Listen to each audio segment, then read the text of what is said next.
7 o'clock.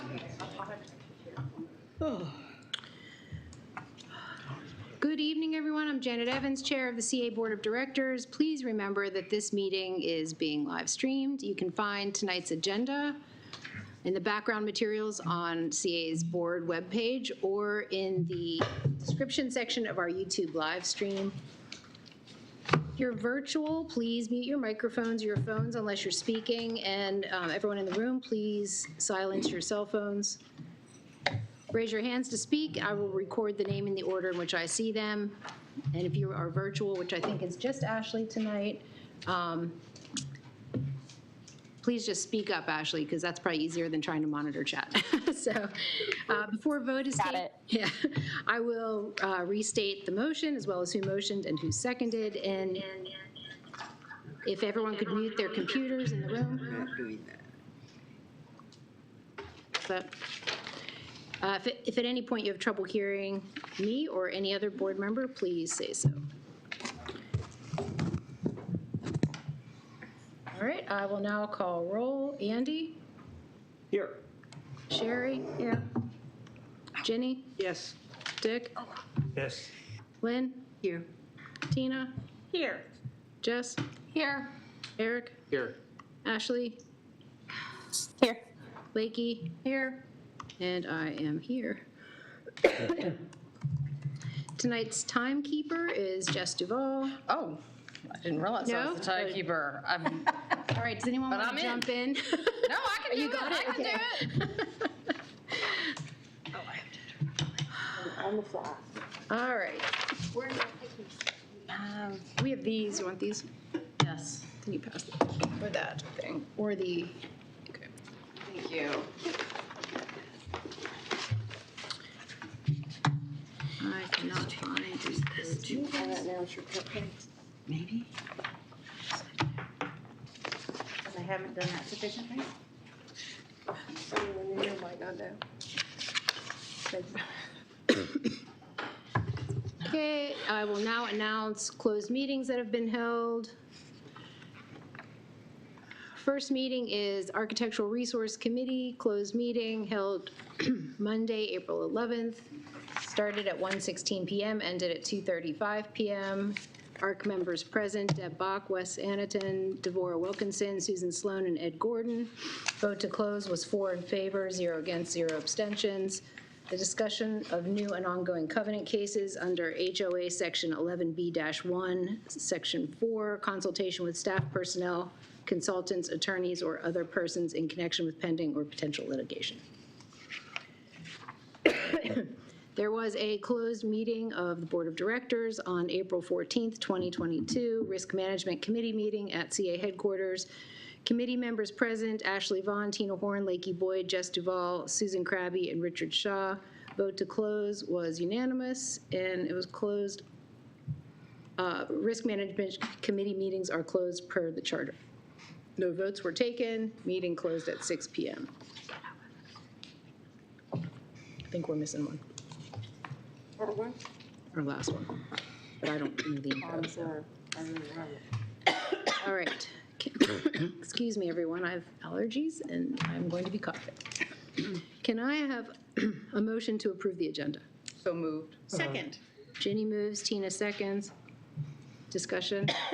Yes, on the consent agenda, we have approval of the minutes. I have one minor correction in the minutes.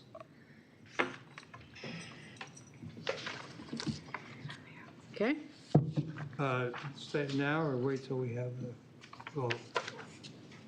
We'll take a vote on that when we get to it. We'll add it. Okay, it's a minor thing. My name was misspelled. Well, as long as we're going to discuss it, I have a question. We'll then hold it until we discuss it. Yeah, I will. Okay, can I have approval of the agenda, removing the approval of minutes from the consent agenda? Or actually, I don't know how this So moved. freaking works. I give up. Ginny moves. Tina, you want a second again? Sure. Okay. All in favor? All opposed? Vote is unanimous. Oh, man. Okay, so next up, we have resident speak out.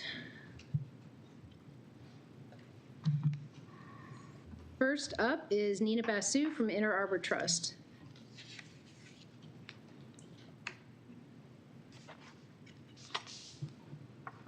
Nina, are you with us? Oh, it's her. I thought I just saw her pop up saying she left the meeting. Oh, she might have tried to unmute. Yeah, she may have Okay, popped hold the on wrong one button. sec. Excuse me. Can I see your resident speak out list? I can't find it. I don't have a printed copy. Okay, until Nina comes back, we will move on to the next person, Jonathan Edelson from Oakland Mills Community Association. Welcome, Jonathan. Hi, how are you? Good evening. Thank you for the opportunity to speak. As you said, I'm Jonathan Edelson. I'm chair of the Oakland Mills Community Association Village Board and speaking on its behalf tonight. I'm coming to you with concerns about transparency in the relationship between the Columbia Association and Columbia's villages. What I have to say is Oakland Mills Village's perspective and is not intended to represent the perspectives of any other villages. Early in the pandemic, the village board chairs met with the former CA president and former CA board chair. One of the themes of that meeting was that we want to partner with CA, but partnership requires transparency. Decisions affecting the villages made without having conversations with us are not in the spirit of partnership. Yes, we have a formal agreement via the management contract that requires a degree of partnership, but during most of my 20 years living in Columbia, there has also been a tradition of partnership between CA and the villages beyond what the management contract requires. This brings me to present day. As you know from our correspondence, Oakland Mills was already concerned about the position CA took on the Maryland House of Delegates Bill 1060, also known as the Residents' Bill of Rights, on behalf of not just itself, but the 10 Columbia villages, without any discussion with us. This is not partnership. We are even more concerned after events last week. We learned that CA notified the villages with contested elections on the day before Election Day that it would not be casting its corporate votes in the election. While CA, like any other voter, has a right not to vote, the timing and rationale of this decision is very suspect. Some villages rely on the CA votes, which do not change the outcome of an election, to establish their quorum. Learning that these votes are not coming in for the first time anyone can remember was quite the shock, and learning this the day before the election again speaks to lack of transparency. Furthermore, the rationale given for this decision was the candidate pool. What does this mean? And if there was a questionable candidate pool for which CA's votes could be considered an endorsement, per the language of the notification, isn't CA making as much of a statement by declaring it would not cast votes that have never changed the outcome of an election anyway? A portion of this candidate pool will be taking office in a few days. Although OMCA did not have a contested election, we still consider those who ran to be candidates and part of this pool. Do we really want to start the new year with the candidates elected to office wondering if they were part of the pool that CA staff had concerns about? How do we move forward and work together after such a statement? Furthermore, CA's attorney apparently reviewed each village's legal documents and determined that we don't need quorums in our elections because they aren't annual meetings. OMCA's bylaws, Article 1, Section 1.01 clearly state the association shall hold each year, commencing with the year 1969, an annual meeting of the members of the election for the election of directors, the election of a representative to serve for a one-year term as the representative of the association on the Columbia Council. How do you reconcile this new legal opinion with such a clear and unequivocal statement? This is literally the first sentence in OMCA's bylaws. As with the House Bill 1060 situation, once again, CA's legal staff and president did not talk to the villages about this. We are independent entities. Each village has unique legal documents, and more importantly, each village should be shown respect. Having CA's attorney review our legal documents and form an opinion without our knowledge or any discussion with us is not respectful, and it's not partnership. For the record, the OMCA Village Board discussed this Tuesday evening, and we continue to maintain that our election is our annual meeting. We will not incur additional expense to hire an attorney to review our legal documents in response to what CA has done, as we have had several reviews in recent years as we modified our articles of incorporation and our bylaws, and as we addressed how we would hold our annual meeting election in 2020 during the early shutdown period of the pandemic. I fear what might happen if CA continues this policy into the future, putting CA and a village at odds over whether a village election is valid and whether a village has officially elected a candidate to the CA board. Normally, when one party's counsel reviews another's legal position without any discussion, that's indicative of an adversarial relationship. Is that where CA stands with the villages? Should the villages be lawyering up to protect our positions relative to our partner in CA? How will residents feel if villages have to cut back on the events and community support they provide due to growing legal fees as we try to maintain our independence and react to the latest position of CA staff? I don't have specific answers to any of the questions I've raised in this speak out, but I hope the outgoing and incoming CA Board of Directors will. My general answer is that we should once again be partners.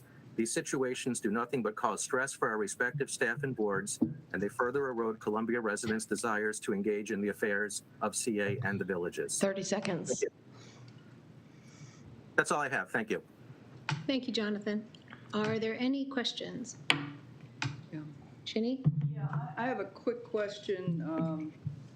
I'm wondering if Wes could help out, if not tonight, with working with Jonathan and the Oakland Mills Village Board to really look at, my understanding is you did look at all the bylaws. And why is there a difference of opinion then in Oakland Mills reading them and saying that, in fact, there's not a problem. The annual meeting is in the bylaws. It is an annual meeting. So if you could look at that and see if you guys can work that out, because they're saying what you said was inaccurate, and maybe you could work on that. I can address that now. I don't know if Okay. that's a question, but. And then the second thing is, Can I yeah, go ahead. go ahead with that one? So, I reviewed them as an attorney, which I've been an attorney for quite some time now. And I did not dispute the fact that at the annual meeting, an election should be conducted. But I can't hear anything. Oh, is that mic turned on, Wes? Have to speak. Oh, is that better? Is that better? For And those of you online here? Wes? I think we've got a solution coming right now. Jonathan, can you hear anything? No, I was going to We're try not to put talking something right into the chat because I don't know if they can hear us. Great. It says we cannot hear or see. Hey, everybody, this is Danica with Communications. Our team is checking into it right now. Thanks, Danica. Sure.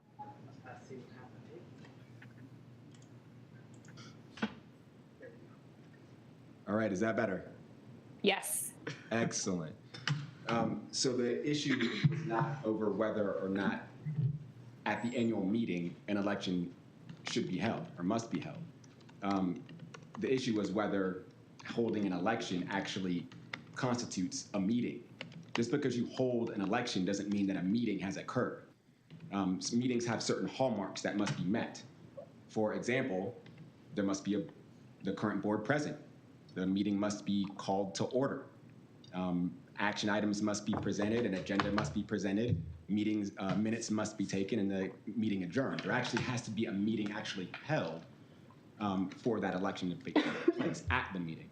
So that's what the issue was. And I did actually speak with counsel for one of the villages, and that attorney agreed. We both agreed that, yes, at the annual meeting, an election will be held. But a meeting must take place. And based on the information I have and based on what I've been told by the villages, there was no board present. There was no calling of the meeting. There was no agenda presented. There was no minutes taken, and there was no adjournment. And so at the end of my discussion with the attorney, we agreed that yes, when the villages are holding elections, they must be done so in the context of a meeting. And that was that. And the village that I spoke with indicated that they would make adjustments as such. And to be clear, as the attorney for CA, I am not here to give opinions to the villages. I have never given an opinion to a village. That was simply my assessment of the situation, and that's the assessment that I gave to my president, who I report to. So I did not speak to the villages because of that. I am not their attorney. I think it's also important to clarify that the only reason that the assessment was taken was not to say anything about a village's election procedures. It was because I had received feedback about the concern of the idea of a quorum. And the quorum is only relevant if a meeting is being held, not if an election is being held. And I will say that I think it's very important to state that this is a practice, as it sounded like was included in Mr. Edelson's comments. And we do have an option to exercise a vote or not exercise a vote. There's nothing in our governance that compels us to do it. And many people in the community, I think, would be surprised to find out that CA has cast votes that makes the election numbers appear to have the winner, when our votes were automatically added to it, to have received more votes than were actually cast in the election. So there are a lot of elements to the situation. And due to the slate of candidates, as I indicated and was referenced, CA is being put in a situation where casting those votes this year is a challenge. Everyone in this boardroom is aware of confidential information as to why that is a challenge. So I think it's very important that the context of the situation is not being hidden from the board of directors. Lastly, I certainly am open and think it's fair feedback if the notice is the point of concern, and that is something that we will consider. It is not a decision, as has been speculated upon, for this to move forward year over year. As was indicated in the communication, it was decided for the April 23rd, 2022 election. And in closing, I do want to point out, as Wes just alluded to, there was a village that contacted us and wanted to better understand it. And we held a meeting to make that happen. So I think, Mr. Edelson, you know that you can contact us directly, and do not, certainly you have an option to come to the board of directors meeting, but Oakland Mills did not contact us and ask for clarification, and the villages that did, we have proceeded and given that clarification. If I could just finish, okay. I think perhaps one of the problems was all the villages didn't receive your communication. What I understood, Oakland Mills Question did- in there? Why didn't all the villages receive the communication? Only some did. I believe they were the contested election villages received the communication. But this is something that really, if it's a practice change, all of them should have. I guess the other thing, I hear what you're saying. I'd like to rein in the commentary and stick to Yeah, questions. okay. The other question is, I thought maybe what originally you were thinking, but now I see not, was that the votes could be used for a quorum, but you did not want them added to the majority. And some villages Jenny, make do you it have a clear what the vote question is, in there? correct? Make it clear what the vote is, and then a separate thing is what the property owner, could be Howard Hughes, voted in the last election.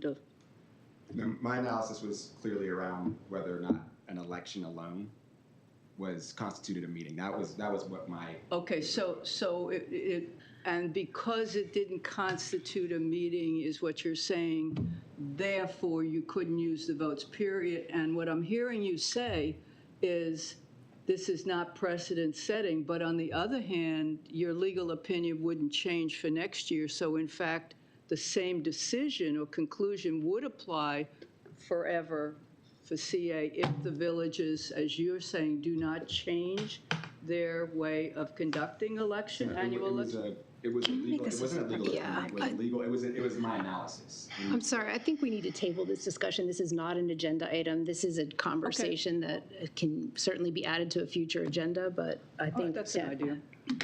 It's a good idea. Okay. Were there any other questions for Jonathan? Thank you, Jonathan. Okay, thank you. Okay, going back to Nina Bassuth, Inner Harbor Trust. Good evening, everyone. I want to apologize for my earlier technical difficulties and also the location that I am coming in from outside a Girl Scout meeting because that kind of day. But I'm glad to be with you here again. Nina Basu, President and CEO of the Inner Arbor Trust. I'm here. It's your last meeting. Hello? Yeah, we can hear you. Okay, fantastic. It's CA's last meeting of the year, and tomorrow is our year end as well.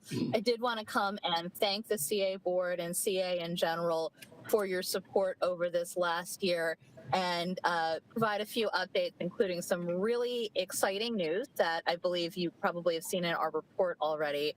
The state of Maryland has committed to a 3-year, $3 million investment in Symphony Woods. That investment is $1 million this upcoming fiscal year, along with $1 million of pre-authorization in the budget for the next 2 fiscal years. This $3 million investment is for capital funding, and it is a phenomenal statement about the importance of nature, art, and community in downtown Columbia. So I thank everyone here for everything they've done to help secure that funding.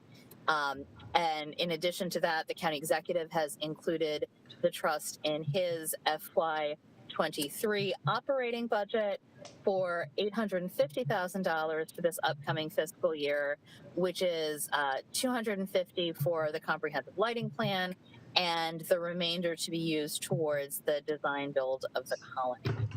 So we will be coming back to this board to give more details as we are able to focus on what that project schedule looks like.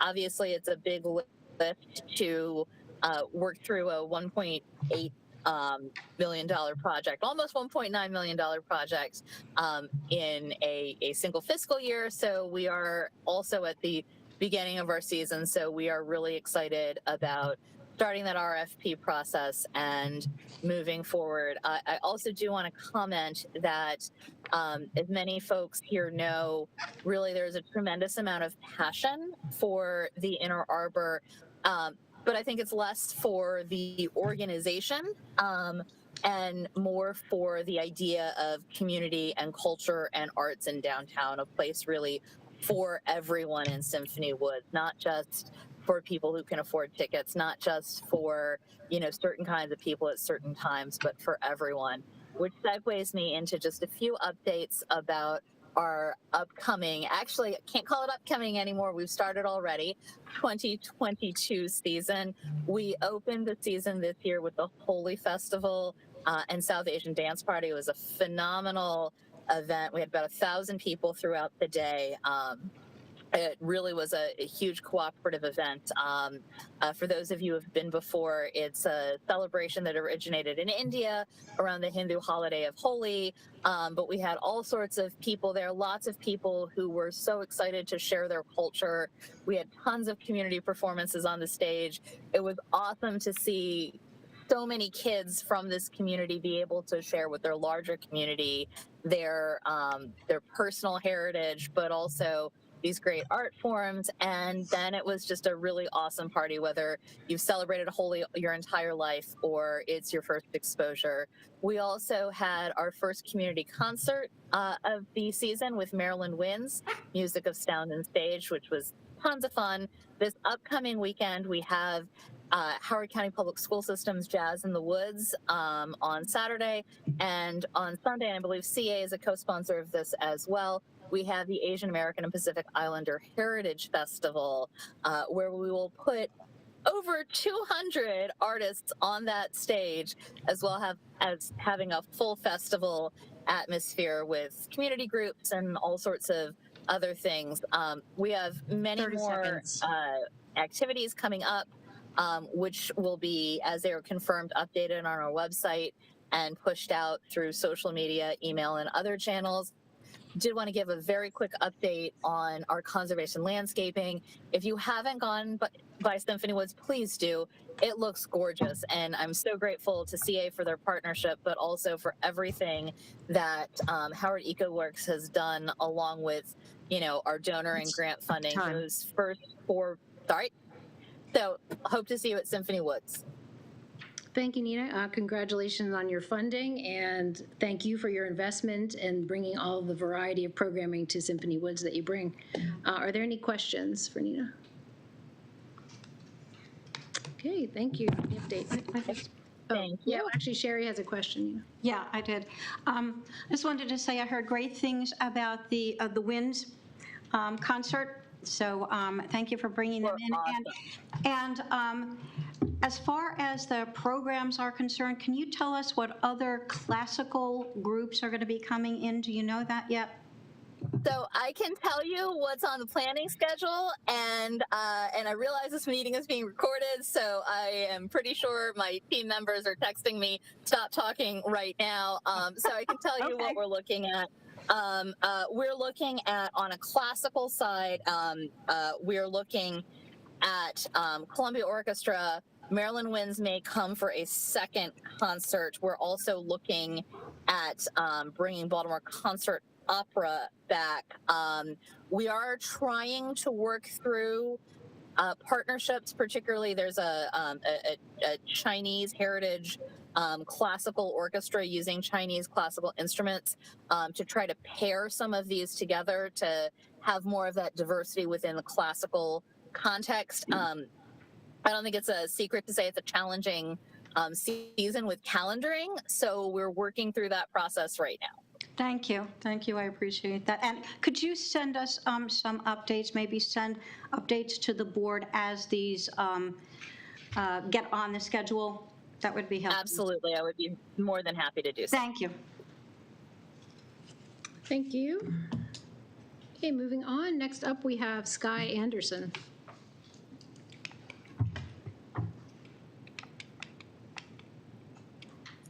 Thank you. Good evening.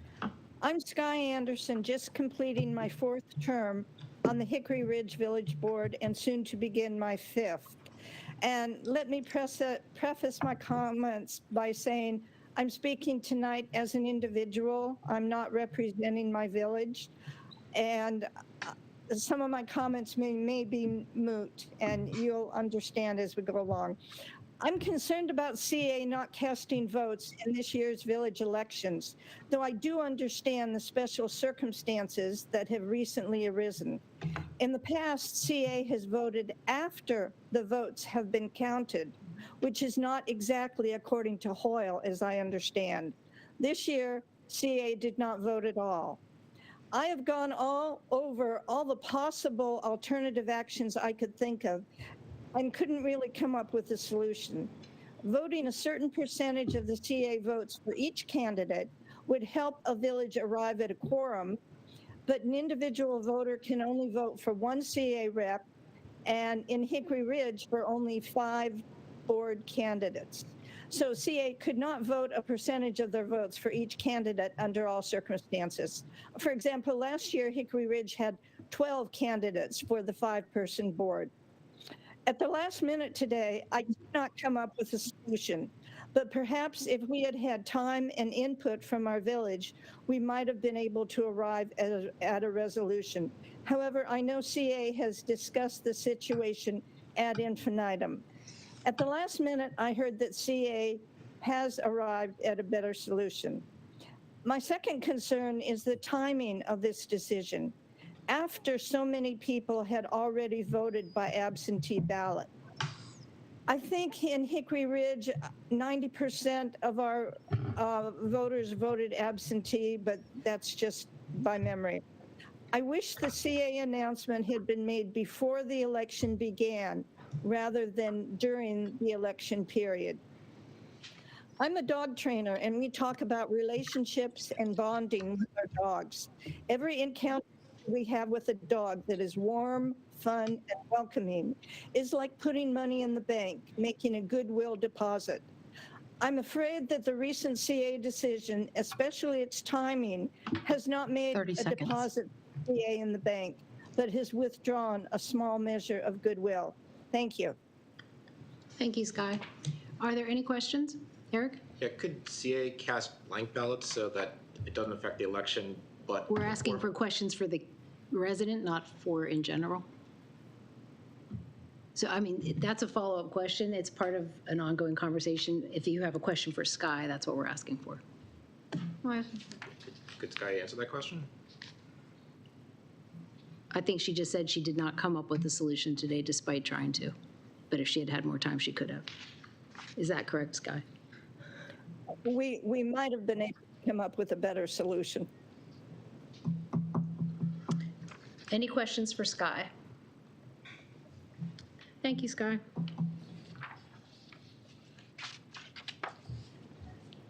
Okay, that is all the residents I had on the list for tonight.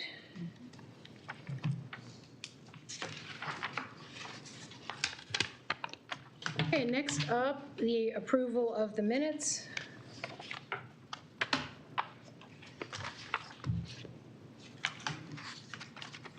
Dick and then Jenny. Do we have to move first to approve? I move we approve the minutes of March I'll 24th, second that. 2022. Andy moves and Dick seconds. And now, comments? Yep. My name was misspelled. Okay, well, don't look at me. Tell us where, what line. Well, I just want it fixed. Okay, which line? Throughout. The audit committee, Throughout? Throughout. Oh, I gotcha. Okay. yeah. Well, it's spelled differently in different places. I see what you mean. And just in the interest of accuracy. We can do a find and replace. Which one? And I will say this happens a lot, so I'm not blaming anybody. Please submit the, no, I'm just kidding. Jenny? Yeah, just a quick question on lines 79 through 83. That was a discussion about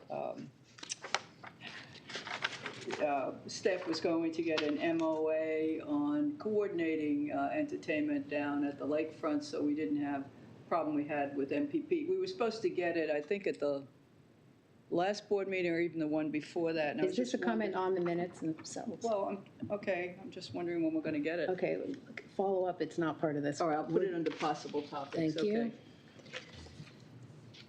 Okay, any other changes to the minutes? Okay, everyone in favor of approving the minutes? Yeah. Anyone opposed? Okay, unanimous with the change in the update to Dick Bolton's last name.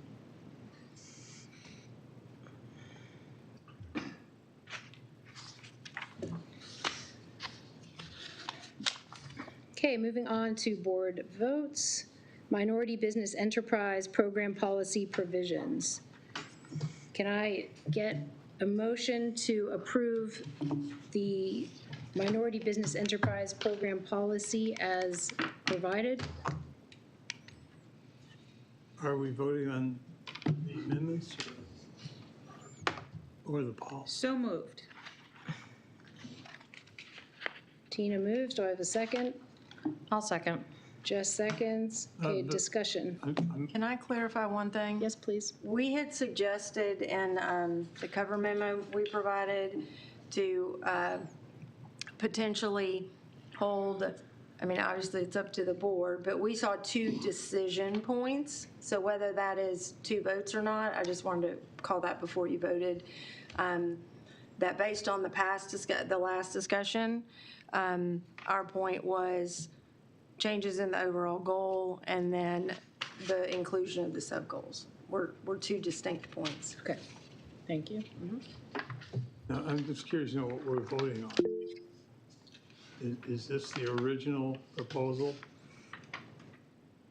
Or No, I think are we to voting on the Lakey's point, amendment? I got it. Let's break, if everyone's in agreement, we will break it into 2 votes, one on the reporting and one on the success metrics. Is anyone opposed to that? Okay. Okay. Ashley? Well, there's a motion on the table. I feel like, True, but I probably, okay. Friendly? Yes, I was going to follow up based on what we had for the conversation with sub-goals. I'm totally fine with calling it something else, like metrics, right? Whatever we want to do for measurement. But I still think we should have it broken out into those categories with rough numbers so that we know what we're measuring against. Even if we're not calling it goals, right? Like calling it something else would be fine. Tina has accepted a friendly amendment to accept the recommendation. Thank you, Tina. Sherry? Yeah, I kind of agree with what Ashley just said, that if we can just change the name from sub-goals to metrics, so that we know that there'll be a specific reporting function that's coming back in September as part of that regular annual report. Tina and then Eric? Question for Lindsay.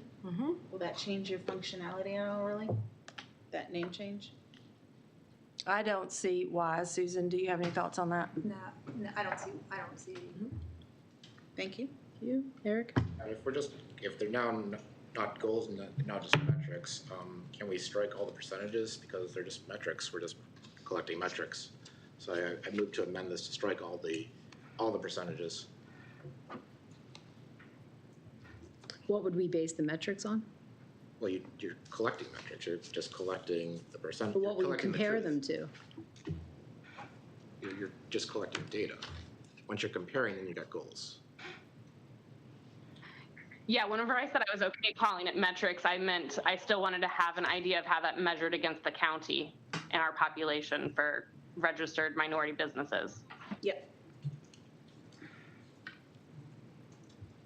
Any follow-up comment? You can still measure against the county, the population, and those numbers are all published somewhere. But I don't see the need for having, if they're now metrics and not goals, I don't see the need to have anything that is threshold, what looks like goals. Dick? Correct me if I'm wrong, but I believe we already approved the program. We had a vote to approve it, and we agreed that we would listen to amendments at a later date. This would be the later date. Yes, so we're now approving the program. We've already approved that. We're just talking about the amendments. Isn't that The correct? reporting and the metrics. The reporting and the metrics. Oh, okay, so we're talking about amendments to it. Correct. Thank you. Any other questions? Jenny? Just for clarification, so we are also voting on the 15%, 18%, all of that, and 24, 20% and 25, right? We voted on that already, or we're voting on it tonight? I thought that was a goal that we were voting on tonight. So we're separating that I out. will clarify that what is in your packet Yeah. is, as was already noted, you extended the policy by 10 years, and we provided a redlined copy, and anything that is redlined is a change. Right. And anything that is a change is what we need you to vote on. Hey, Janet, that's time for this topic, just so you know. Yeah, please. What I'm suggesting is that we take one at a time. I thought that's what you meant. And that the first one is CA will establish guidelines and document efforts to attain its goal. I'm not voting on every single red line in this document. Well, there's only two really, this, and if we prove this, then we've agreed to this. Then we get on to the more controversial Actually, one, I which think is the metrics. We're calling metrics. Should or stick with goals. the original suggestion that we accept the edits as listed, and then if it doesn't pass, then we have a breakdown and discussion. Well, okay, then I want to. So you're saying the original motion that Tina made? Well, I'm agreeing with what Eric's saying. I think if we keep the percentages in whatever we're calling it, goals, metrics, it's the same thing. It'll be interpreted that way. Where if we simply have, what I thought we had last time was the staff understanding that they would be developing a report for us to show who the contractors are, what type of work they're doing, what nationality, ethnicity, et cetera. At the end of race. last meeting, these percentages stood. Well, I thought the percentages were quite debatable at the last meeting, quite frankly. is what I picked up at the last meeting. Andy and you were objecting. Susan? So there was a lot of discussion that came to no conclusion at the last meeting. And so what we brought back again is exactly what we had presented last time, because there was no conclusion or substantive follow-up. We got no comments either prior to the April 14 work session nor post. So what you have before you is the redlined policy, which was requested to be shown in a redline version. There's proposed changes to the overall goals that Ginny just kindly read to us. And there are the inclusion of sub-goals in the policy as a result of the working group's efforts and discussion. So that's what's before you tonight. Andy? Jenna, could you just restate the current motion?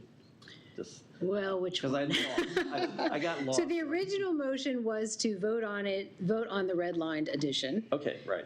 And then reflecting on the memo that was provided, we discussed reporting and metrics. And didn't Ashley make a friendly amendment that Tina accepted? Correct. Which changed sub-goals to metrics. So right now, what the motion says is we accept the red line changes, and we also change sub-goals to metrics. That's where we stand with the motion. Yes. I think we should call the question. Call to question. All in favor? Aye. We're raising hands. One. So Jess, Sherry, Tina, Janet, Lynn, and Andy. Ashley, were you in favor? Yes. And Ashley opposed. Eric, Ginny, and Dick. Motion passes 7-3.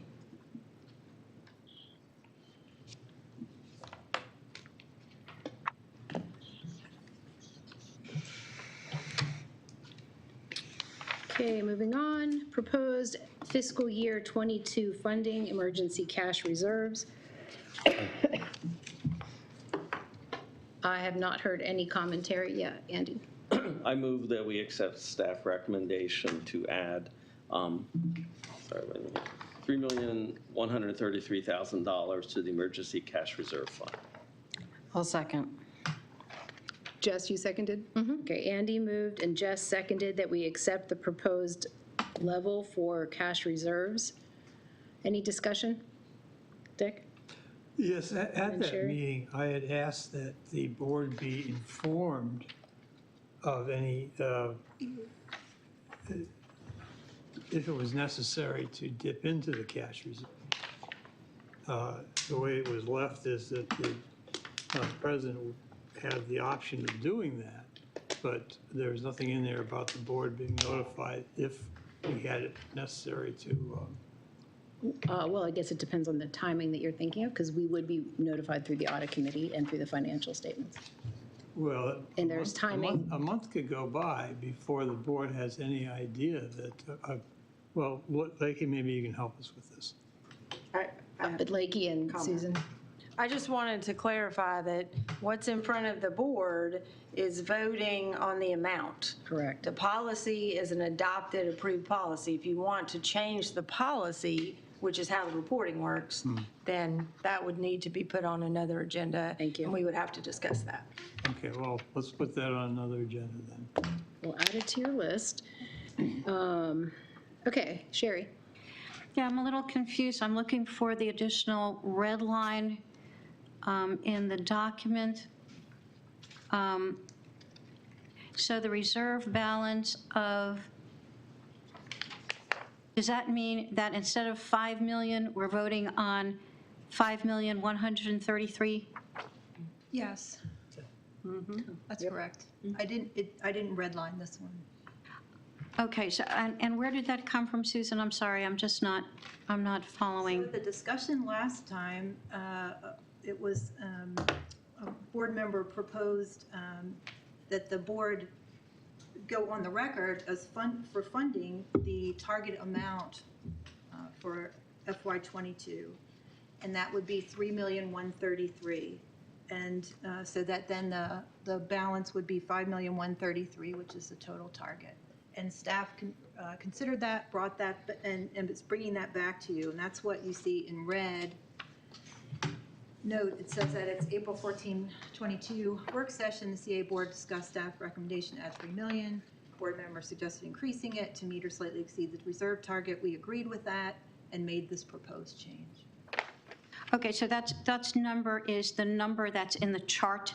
Yes. It's that same number. So if I'm following that, that means the target for 24 is 8 million, and the target for 26 is 13 million? Am I following that correctly? Yes, and this did not change from the last backup. So this was the same, the chart didn't change from the April 14 discussion and backup. Yeah, I'm just wondering how it would go from the 5,133 and in 2 years to increase to 13. Is that investment? No, that would be additional funding That you would have to come back every year to the board and ask for that additional funding? Correct. Okay, thank you. Any further discussion? Okay, so the motion is that we accept the 5.133 or 3.133 addition to the emergency cash reserves, bringing the total to 5,133,000. All in favor? Opposed? Okay, it's unanimous.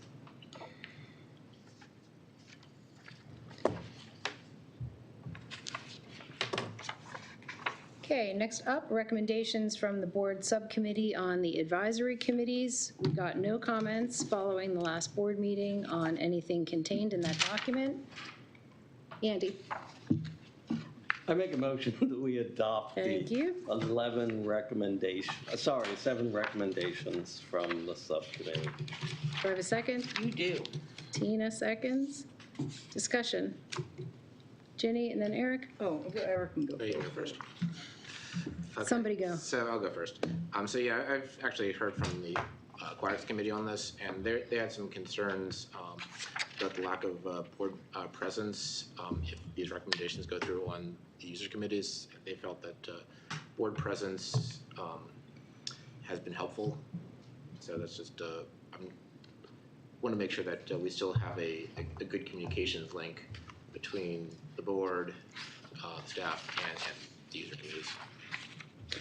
So Andy, make sure I'm not misphrasing this, but I would like to clarify that the board certainly can be involved with user committees, but the idea is that it's really staff and user driven. So the board is informed and present, but stays out of the way, essentially. So I think, the idea is that people still can participate.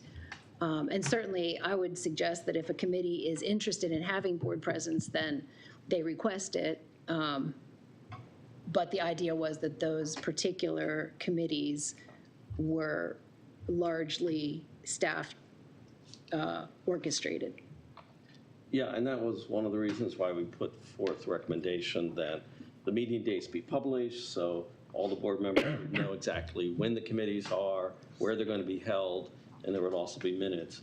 And certainly, hopefully it goes without saying that any board member is certainly invited to attend any of the committee meetings. The real change is instead of us having to approve charters and members and that, we're turning that responsibility over to staff to do, except for the millennial, senior, and teen and school advising.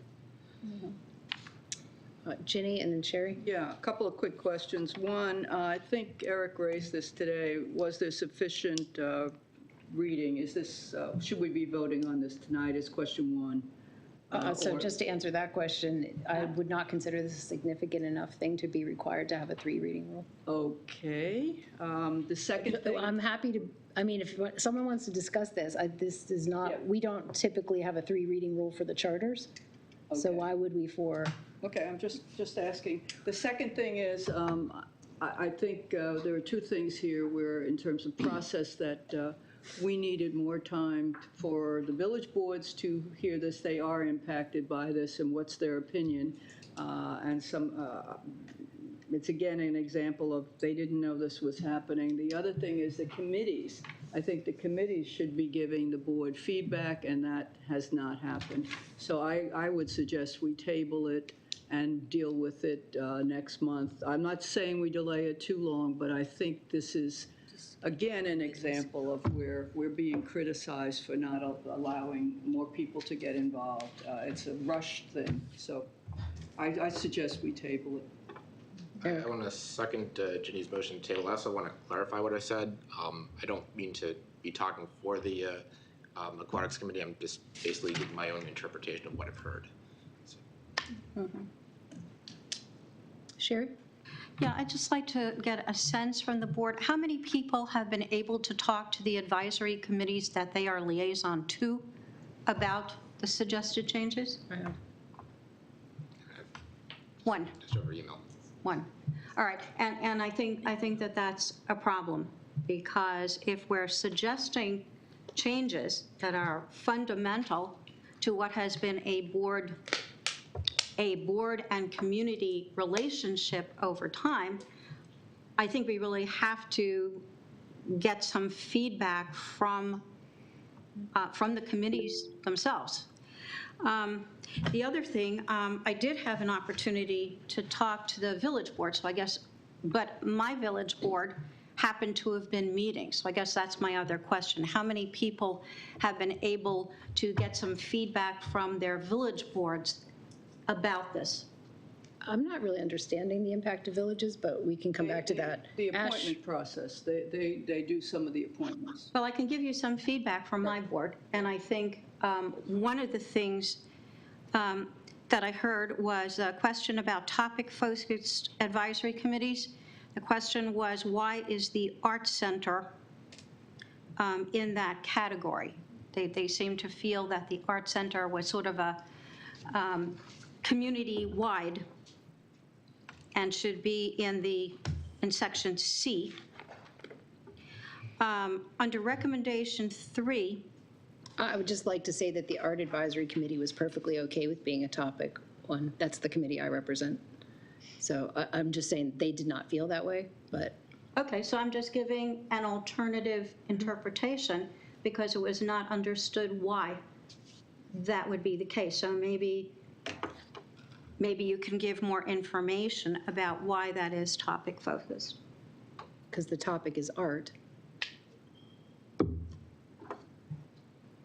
Art Center. So maybe that's part of the problem. If it's art and culture or something of that kind. It's art. That's what the Art Center does. They have classes for art. They display art. So that's the topic, is art.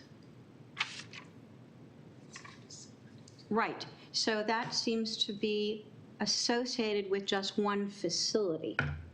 So that was part of the question. Is that, in fact, something broader? Well, I can just say historically, it has not typically been. The Art Advisory Committee has been specific to the Art Center. Mm-hmm. So the same question came up about the Teen and Middle School Advisory Committee. The question was, and I think if you scroll down to where it says recommendation 5, refocus to uncover the entire community and not just the teen center. So I think what we're getting some feedback about is, do these topics, are the topics just a particular facility, or is the topic broader to encompass all of Columbia and surrounding area? I mean, that's something to think about. I would just like to point out a pattern of this board, and that is we have a work session to discuss these things and no one discusses it. So we move it forward to have a vote on it. No one has provided any input ahead of time. So now it does appear that we should probably table this, but it's incredibly symptomatic of why things take so long, because we don't get the input that we need when we're asking for it originally. We can't get the input unless we can talk to the committees and we can talk to our village You know what, boards. no one said that last time, Sherry, or we wouldn't have put it on this agenda for a vote.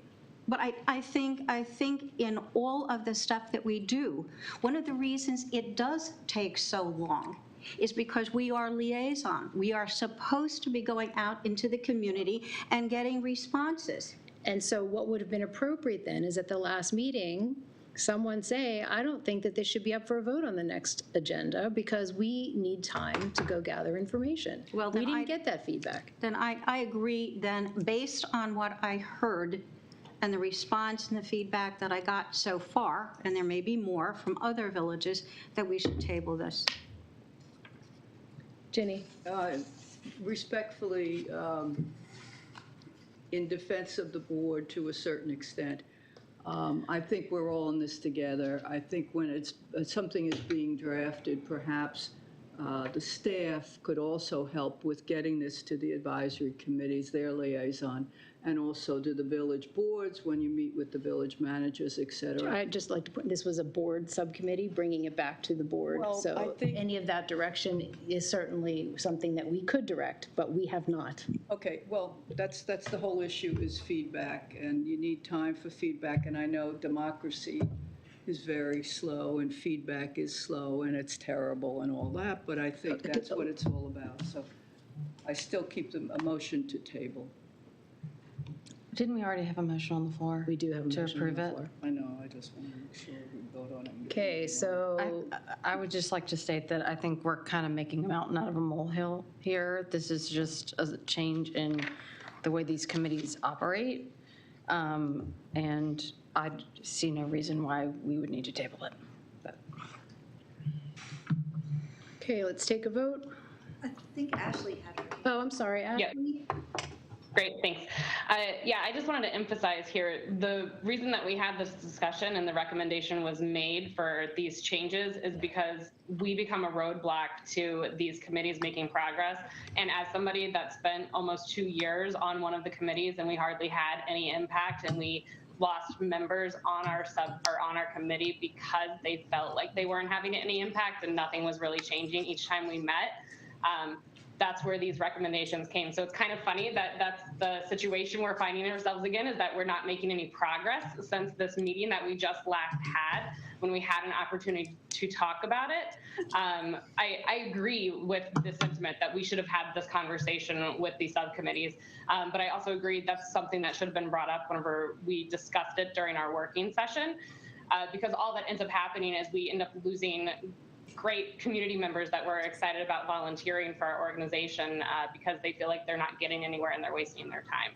So I think if we table it, that's great as long as we're actually going out and proactively, talking to liaisons, and we're immediately voting on it at the next voting session. But if we vote on it right now, I think any of those committees could come back to us and say, hey, we actually really disagree with the group that we're in.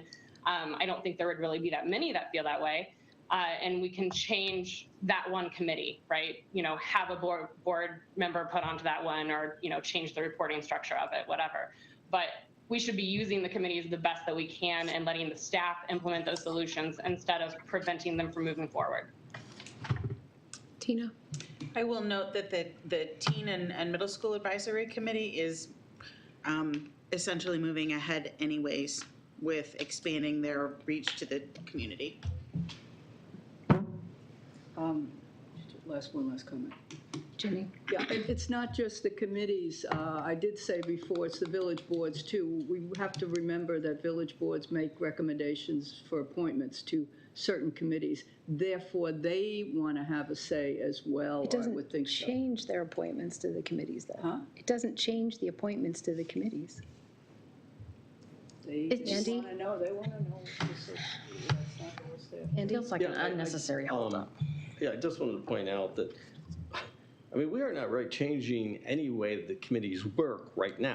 We're not changing who's on it. We're not doing anything. What we're really doing is removing the board from a couple of these committees because, frankly, we have never been able to handle our advisory committees. That's why this whole issue came up. This is board focused. This is not, committee focused. If we approve this, the Watershed Committee meets exactly as it's done. Not a single charter changes. It's just now that the focus will go at certain of them to staff to handle and others to the board. And if you remember, one of the recommendations here is for further board action that we look at 3 of the charters, which are the community focus, so that hopefully maybe next year that's going to be on our agenda to do, to really focus on those.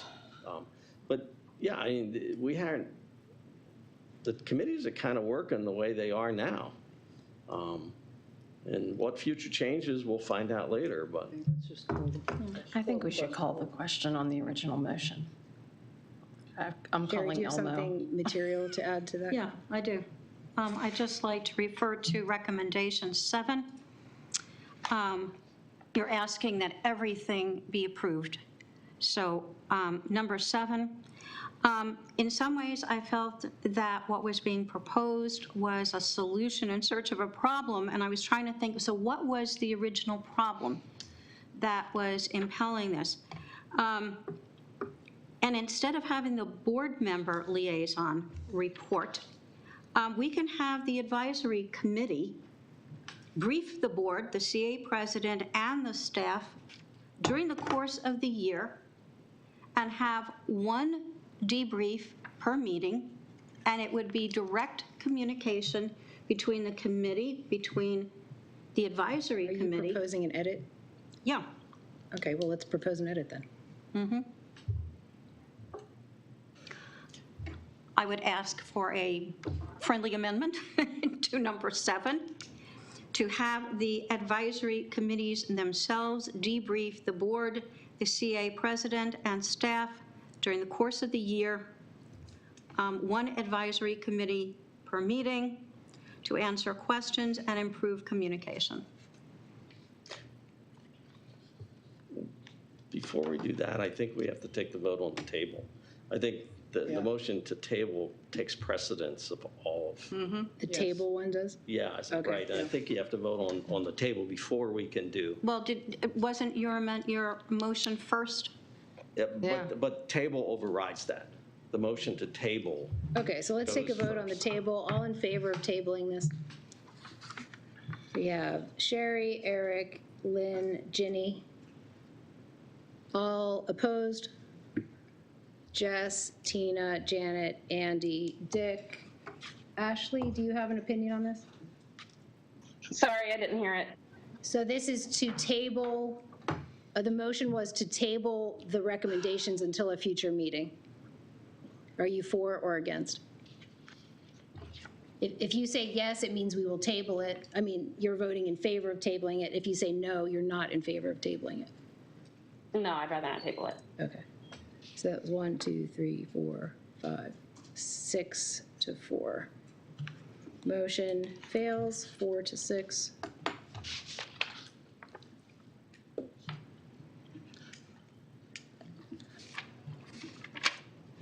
So then can we go back? Then I'd like to bring back. Shari is making an amendment to add under recommendation 7.9, have an advisory committee meet with the board, or at least one advisory committee meet with the board once a year. I mean, something like that.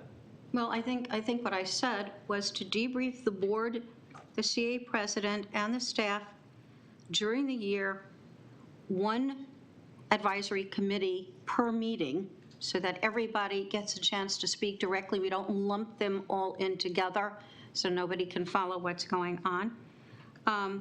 For questions and improved communication. Does that require a motion or a second? She wants to amend the motion. Right, she wants to amend. I'm asking for an amendment. I don't know, I'm thinking. I think we should just eliminate number 7 and leave it at that, and then we can worry about the reporting structure later. Yeah, I mean, not the whole recommendation, number 7 of recommendations. Right, number 7. I mean, because what I was thinking, I hate to say it, but we're trying very hard to have the BOC set the agendas, you know.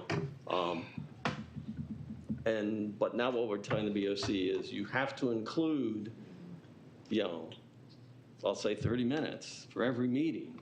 for an advisory committee meeting. Wouldn't be 30 minutes. Well, Andy, it would 15, be, it'd be 10 minutes, Well, not we've been- 30 minutes. Remember, we've been trying to do, We never trying go to do over time. 15 for every topic. Yeah, so part of my thought is, I would let that up to the BOC to schedule instead of putting, the thing that I worry about is mandating that this happens at every meeting. I would prefer that we give that to the BOC and let them schedule it and figure out when they can do it. I would prefer to give it to the advisory committees and let them schedule it. Yeah, but Do we have to get a second on an amendment? Doesn't Andy have to second? Doesn't Andy have to approve the amendment? Accept it? second the amendment. And this is Sherry. So Sherry moves and Eric seconds an amendment requiring us to have an advisory committee attend every board meeting to report out. All in favor? Sherry, Dick, Ginny, Eric, all opposed? Jess, Tina, Andy, Lynn, Janet, and Ashley. Motion fails. I'd like to modify my motion to drop number 7 under recommendation 7. And we'll let it up to the BOC to figure out. What? How's that? So Andy is proposing that we eliminate the line that says CA board member liaison must report quarterly in bullet form to the CA board on a particular advisory committee meetings. I think he was, said drop the entire, No, he said the number whole 7. section? Just 7 of just No, number just 7. number 7 under recommendation. Number 7 of Number 7. 7, oh, okay. And that was the line I just read. What are you replacing? I modified my motion, and hopefully Tina will accept that modification. I will certainly do so. Okay, all in favor? Any discussion? Can you restate the motion, just since it's been so? Yes. So under recommendation 7, eliminate Item number 7. Okay, so this is just an amendment to Andy's motion. Correct. And I accepted that as a friendly amendment, so now it's all part of my motion. Okay, so now the motion You need to vote. is So to this is to accept the vote whole thing. The whole thing, Taking minus that off one number line. 7. Correct. Gotcha.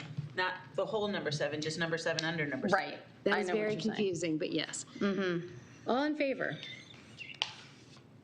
1, 2, 3, 4, 5, 6, 7. All opposed? 2, 3. All right, motion passes 7-3. Are you voting again, or? No, just going to make a comment. We're going to vote. I No, assume now. we're moving on. We're done with that one. What? That was it. We We voted. just voted. I know. I'm making a comment on something else, and that's it. I'm not going to say any more on it. Is it okay? Go for it. All right. I'd just like to remind everybody how this whole thing started. I'm responsible. I asked that I was concerned that we do not have sufficient diversity on our advisory committees, and that the current process isn't allowing for that. And I talked to Lakey about it, talked to Janet, and part of the result was the subcommittee forming. They did not deal with that issue at all, to my satisfaction anyway. So we are not going to achieve the real goal that I had in mind, which was more diversity on our advisory committees. Okay, It's not even being handled. So Then the I'm next voting- subcommittee- I'm voting, if we don't table it, I'm voting against We this. didn't table it. We just approved it. I know, let me finish. I'm going to vote against it for that reason and all the other reasons that were listed, village board feedback, advisory committee feedback. Okay, we But I got, will be willing in the next session to bring it up in May. I think it has to be dealt with. I think you are welcome to be on a subcommittee and drive that initiative forward. I'm not kidding. No, I get you. I mean, that's how this works, right? I will be happy to do that, yeah. But I'm voting against it tonight. We 'cause I think it needs more already work. took the vote. We know you voted against it. No, I didn't vote against it. I voted against tabling it. We haven't voted. No, we voted this now. We voted on number 7. We voted on the entire thing with line 7 removed, and you voted against it, so you're great. I didn't know. You're exactly where you I didn't know if everybody expected. understood that. I thought we were voting on 7 to be removed. No, we have just approved it with that edit. That was a friendly amendment, which Okay, Andy accepted. Disappointing.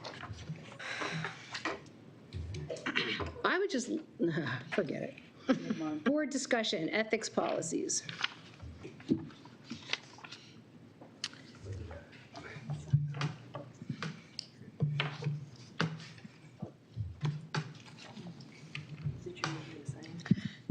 Do you want to? I can, again, this is board discussion. I was only going to frame the conversation that, and we recapped this last time, that we sent the materials out to the board on March 31st. And while written comment was not required, it was requested that if there was commentary and feedback, please to send it to the full board so that everybody could consider it. But no changes would be made by staff until there was board discussion and some consensus around a change. So there was one set of written comments sent in before the last board discussion, and those were all then discussed in the last board meeting. And given that there were not substantive changes at that point, staff was able to incorporate the edits. And what we posted in this week's agenda packet was a red line version. So forgive any formatting errors because it was a red line version so that everybody could see what had changed from the draft to this latest draft, since there was not anything that was substantive that needed to be carried over for discussion.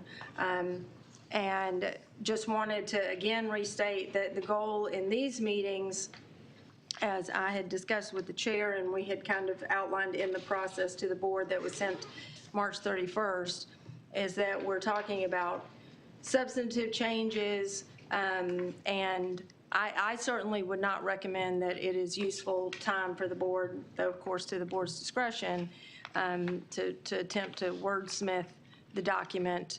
But I just wanted to frame that, and then there were some written comments submitted last night that again were not, the staff is not intending to respond to written comments. I don't know if everyone on the board had a chance to review them, and hopefully anything that was substantive out of those written comments will be brought forward in discussion. And I don't know if there were any questions about the changes that were made. That's why we made it redlined. I think they were pretty straightforward changes, but certainly happy to answer if there's any questions on that. Okay, Jess.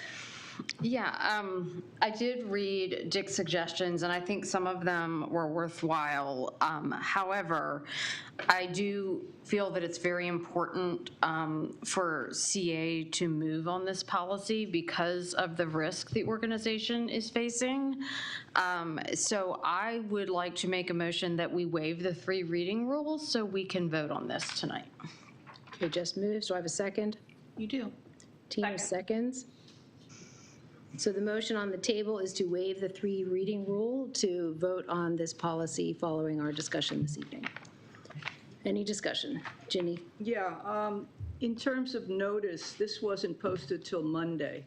Normally, we would post for the residents on Friday. Is that any legal problem with not giving sufficient notice? Not legal, per se. Well, I mean, is it a policy problem? Can we vote on this tonight at all? We gave notice, and What? that's what this motion is to do, is to waive that. Yeah, but I mean, No, there's is no- there an there's issue no legal with problem. why it wasn't posted till Monday afternoon as opposed to Friday? And so people may not have known that it was even available?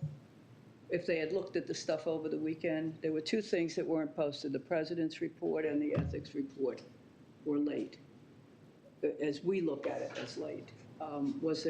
Is there an issue in terms of whether we can even consider this? I've said no. I don't have an answer as to posting. Okay, thank you. Dick? First of all, I'd like to thank you for the red line, Wes. I was very impressed by that. You captured a lot of what came up in the last meeting, and doing it in the red line version was a good way to do it because we got a chance to see just what changes were made. I feel that this is an extraordinarily important document, a very important document, and it does take some discussion. We had an initial discussion of it. I think we came up with a lot of good points, which Russ incorporated. But after we've seen the red line, there are other items in it that I think are also important. And that's why I spent the past week going over this line by line, trying to make sure that we were all thinking about the entire document and looking for ways to improve it, because it could be many, many years before we address this thing again. And it's one of the critical documents that we have. So I don't want to rush this through. I want us to give it thorough thought, and it might take more than 3 meetings before we can come to a conclusion where we are. I did make a number of suggestions here. I'd like to discuss those suggestions. As Jess points out, some of them are pretty good suggestions. So let's Can we stick to the ones that aren't commas, those, spellings, punctuation? I took out all the comma comments. It said in here, I'm accepting the Oxford commas. No, that's not what I mean. I mean things like repetitive phrases. That's all wordsmithing. That can be addressed, but I don't think that's worth discussing tonight. Well, then, if they're going to be addressed, good, let's address them. Jess? Yeah, I just wanted to say, sort of in line with what Dick said, he said it's a very important policy, and that is why I think it is important that we move on it. And you said it may be years before we address it again, but as I understand it, the audit committee is going to do a compliance audit, and so it will be examined at that time. I think that what's important is for the board to make it clear that they take this seriously and understand that the current policy is not strong enough, and take steps to move in that direction, knowing that there may be additional changes that come out of the audit that is done, but that by making some changes now, it demonstrates that this board is committed to having a strong ethics policy, and will probably, I mean, I'd be interested to hear staff's opinion, but I would imagine it would be helpful to staff in negotiating insurance rates and such things going forward. So that is why I believe it's important. Not in the interest of trying to rush anything. I think it will change again relatively soon, but I think it's important that it's approved now because of the timing. Eric? I think this is an incredibly important document, and definitely something we, the board, need to take seriously. And I think that's the reason why we have a 3-reading rule, is when we have things that are that important and that critical, that we take 3 readings and we take the time to work it through over time. I mean, this type of thing I don't think can be rushed. Ginny and then Tina? Yeah, I keep hearing comments about the audit committee and what they're going to do, et cetera, and I have a real concern that there are members of this board that don't know what you're talking about. You got a memo on it from the audit committee Yeah, but chair. I think what's needed is, and this is upsetting to me, is that we need if it has to be a closed meeting of the entire board being briefed, not being told, talk to another board member about it. So if it's a crisis, if it's important, then we should have all met. We've had a couple of weeks to do that, and I am really concerned that that has not occurred as a board. I think that's unfair to the board members that weren't on the risk committee or the audit committee, quite frankly. So you think there's an emergency, I'm saying, what are you talking about? So, okay. Tina and then Ashley? I just want to echo what Jess said about there is an emergency. The documentation has been distributed and is very clear, even if we have not spent hours talking about it. That doesn't mean the documentation is not available. Ashley? Nope, I'm good. Is it possible for staff to provide some sort of rundown of what the audit committee is planning in an open meeting? Yeah, 5 of us have not been to any of those meetings. I can say that the details were discussed in a closed meeting, so I cannot, we can't go through the details. As has already been referenced, the audit committee chair, after decision, sent a memo out to everyone in this room And that is the status. There is no further information that I or any other staff member can provide because the audit committee is conducting the action, not staff. So we all have the same information that was provided in the memo that everyone received. And it's the community members of the audit committee, not the board members of the audit committee. Lynn, and then Sherry? Yeah, I've been requesting some information from the source, that would be the audit committee. I read the memo that Jim Young wrote, and yes, he references concerns. They're not in detail. I am assuming from the flurry of compliance memos and things that have come out, compliance actions that have come out, it's serious. I can guess. I don't know. I don't know how imminent any situation is, and I think the board needs to be told as a body together by the person, whoever the, is responsible for setting this policy, just so they know what's happening. Some of you do, obviously. And I asked a couple of people, and I got different answers. So I think we need an official answer that describes what is the problem, what are we doing about it, and what's the risk? So to be clear, my understanding is that is what is being reviewed by the community members of the audit committee at this time. I mean, there is no scope, there is nothing underway. That is what the audit committee said they were going to take an action to do. And then I can also share in an open meeting, since there seems to be a misunderstanding about what the compliance would be with, it is with existing policies that are adopted, that every board member and senior management signs annually. That's it. Sherry? I'm still in the dark. I'm still in the dark. I had the very same reaction that Lynn did. I read the memo. It's in the broadest terms. It gives no specific details about what the problem might be or problems might be. And I have a very hard time connecting that to the ethics document coming when it did. What is the relationship between the ethics document and what the problem might be? That's what we're not seeing. And because we're not seeing that, I certainly wouldn't want to waive the 3 reading rule. There's so much stuff in here. We need a lot more clarity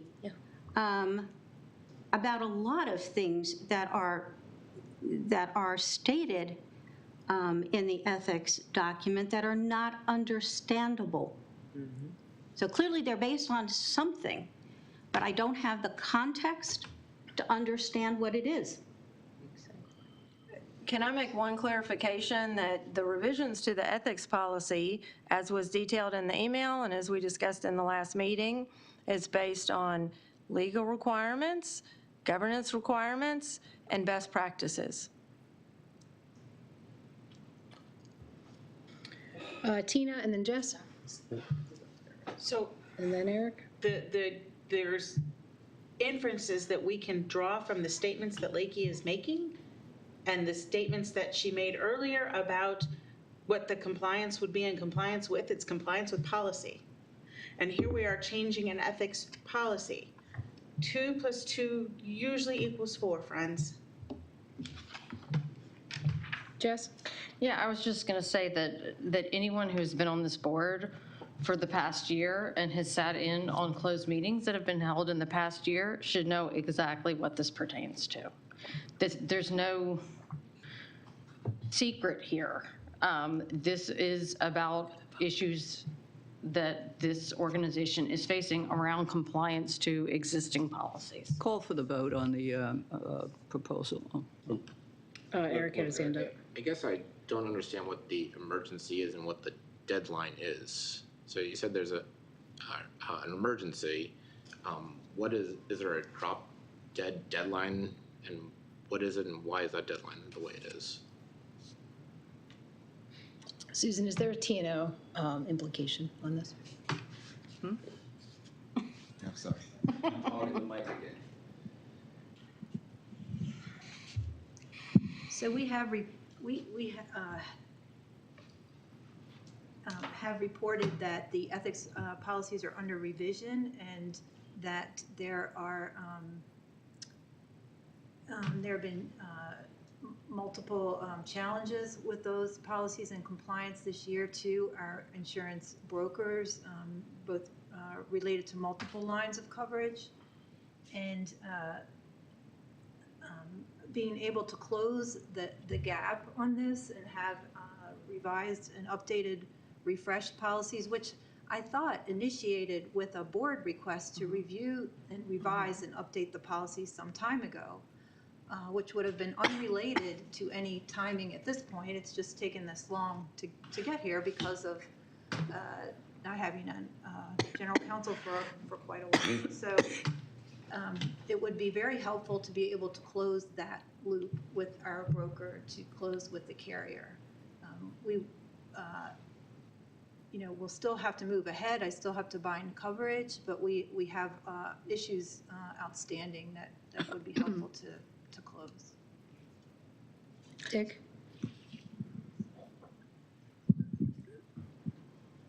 I was the one who's been pushing for 4 years to get this thing fixed. And I'm excited that we're fixing it. And I think we're making enormous progress.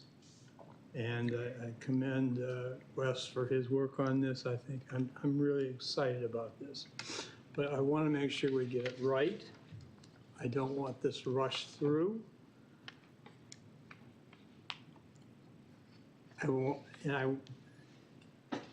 there's just too much that has to be discussed about particular items in this that it's impossible to vote on it at this meeting because it's just not ready yet. It's not out of the oven yet. And that's all I'm going to say. Tina, and then we're going to call to question on the waiving. In deepest respect to your 4-year call for this review, and in acknowledgement of what Susan is saying, voting tonight does not close the issue, but it could demonstrate significant progress, and nothing stops this board, the future boards, from coming back and continuing this discussion. And it would have a potentially positive financial impact on the organization. Sorry. Okay, let's take a vote on the waiving of the reading rule. All in favor? Let's see. This is in favor of waiving the 3 reading. 1, 2, so Jess, Tina, Janet, Ashley, Andy. Opposed? Sherry, Eric, Lynn, Dick, and Ginny. Motion fails 5-5. Andy? Can we talk a little bit about some of Dick's things? Yep. Because he submitted them, and maybe we could make some progress here. So I'm looking at the first transmission letter, repetitive phrases, comment, bullet listing, superficial. That's all wordsmithing, and I don't think we as a board have to spend the time to do the wordsmithing. So what I'd like to look at is the other policies. Andy, could you speak up a little bit? Yeah, please. Oh, sure. I was thinking, I like transmittal letter, repetitive phrases, commas, bullet listing, punctuation, superficiality, are all kind of wordsmithing, which I'm not an expert in wordsmithing. I'll certainly let Dick and Wes argue over the wordsmithing. But what I'd like to do is talk about some of the other things that are, I'll say, more substantial. That and the first thing Dick, I think, raises is the other policies, and it's a board discussion. Do you really want the other policies part of the ethics policy or not? I think that's a legitimate thing for the board to ask. And then, the conflicts of, and then, the one on gifts, I would certainly like the board to discuss. Because I think that's, a board topic. The duty of loyalty and the restrictions, those I think is a good board topic. And then, sorry. Sworn partisan public official, that was a large topic in previous boards. So I think that's something we should talk about tonight.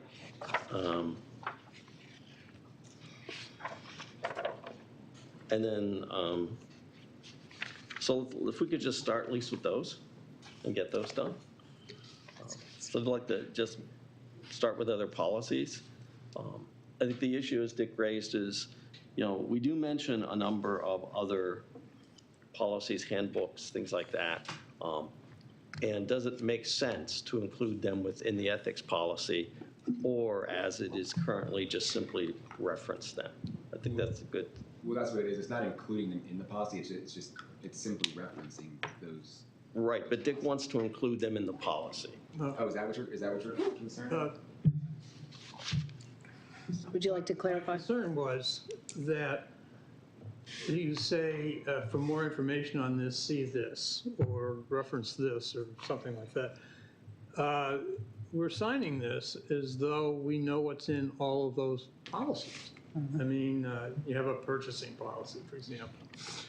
I'm not saying that we have to put all of that information in here, but if there are policies, for example, let's say the purchasing policy, I think that's kind of covered in a way, but I don't want people to have to go to other documents, including things that we don't even have, like the employee handbook or the team member handbook. If there's anything relevant in some of these other policies, let's include them, or we could just, use them as an appendix or something, but. I'm opposed to including additional pages of irrelevant Well, material. I'm asking only the relevant stuff we put in. I don't have access to some of these other things. Maybe these aren't relevant, but if we're going to mention them, then you got to have a library. Would it satisfy you to have them? I have the floor right now. You know what, Dick? I'm trying to make a friendly suggestion. Well, raise your hand and get your 3 minutes. You know what? You're over 3 minutes, so let's move on. Okay. Here's the point. I think we should come up with a list of things we need to discuss. I'm not spending 20 minutes talking about other policies, which is almost irrelevant, when there's other more substantive things here to discuss. Okay. Let's focus on the prioritization. Yeah, but I'm not spending 10 minutes on other policies. How about gifts? Okay, what page? Second page. What? Second page. Dick had a question on the gifts. Does that, family gifts, long-term friends? I did make an update to that. First of all, we'll start with that, increasing the gifts from 25 to 50, and then a series of gifts in a year from 100 to 200.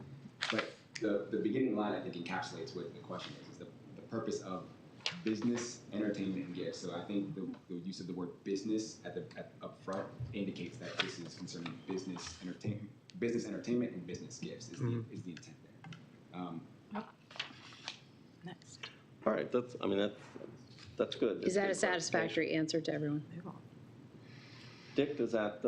I think that is a good one, although there was a recent national situation where a senator had a good buddy who was giving him gifts because they were close friends. And, there was some controversy over this. And I think you got some strange situations here where, people can be getting generous gifts for other family members, and what do we consider a family member? I just want to. Right. For example, like if you get a gift from your family member, that's an extravagant gift, So if somebody who you happen to be doing business with gives your kids a graduation gift or something like that, and let's say it's a big one. Let's say somebody gives your kid $5,000 as a graduation present. What is there? But I think that's the issue, is if we're doing business with that individual, and that's what this is encapsulating, that would be, that would be problematic. If we're, so that if would be CA is, that if would CA be is doing business with somebody, and that somebody gives one of your kids an extravagant gift, that would be problematic. Okay, well, I'll accept it if we state a business connection there, make it clear that there's a business connection there, that's a concern. Okay, moving on. Duty of loyalty. What page, Andy? Page 2, right, 2, 3, 4, 5 under gifts. I'm just going in order. What? Yeah, on Dick's comments, right? Oh, sorry. Yeah, that's fine. It's on Dick's. He's referencing page 2 on Dick's comments. Where would this be in the document? Dick's comments. Yeah, right, but where would this be in the document? Section 2? That I don't know. Dick, can you help resource the locations within the document? Section 2, Part B. Section 2, Part B. That is in the section of a board. Fiduciary duties. Board of Directors fiduciary, right there, it'd be section 2, page, I guess, 11 or 12 or 14. That's 12. It's page number 12, right? Yeah. With the legal counsel. So looking for 12 at the bottom of the page, not. Page 12, yeah.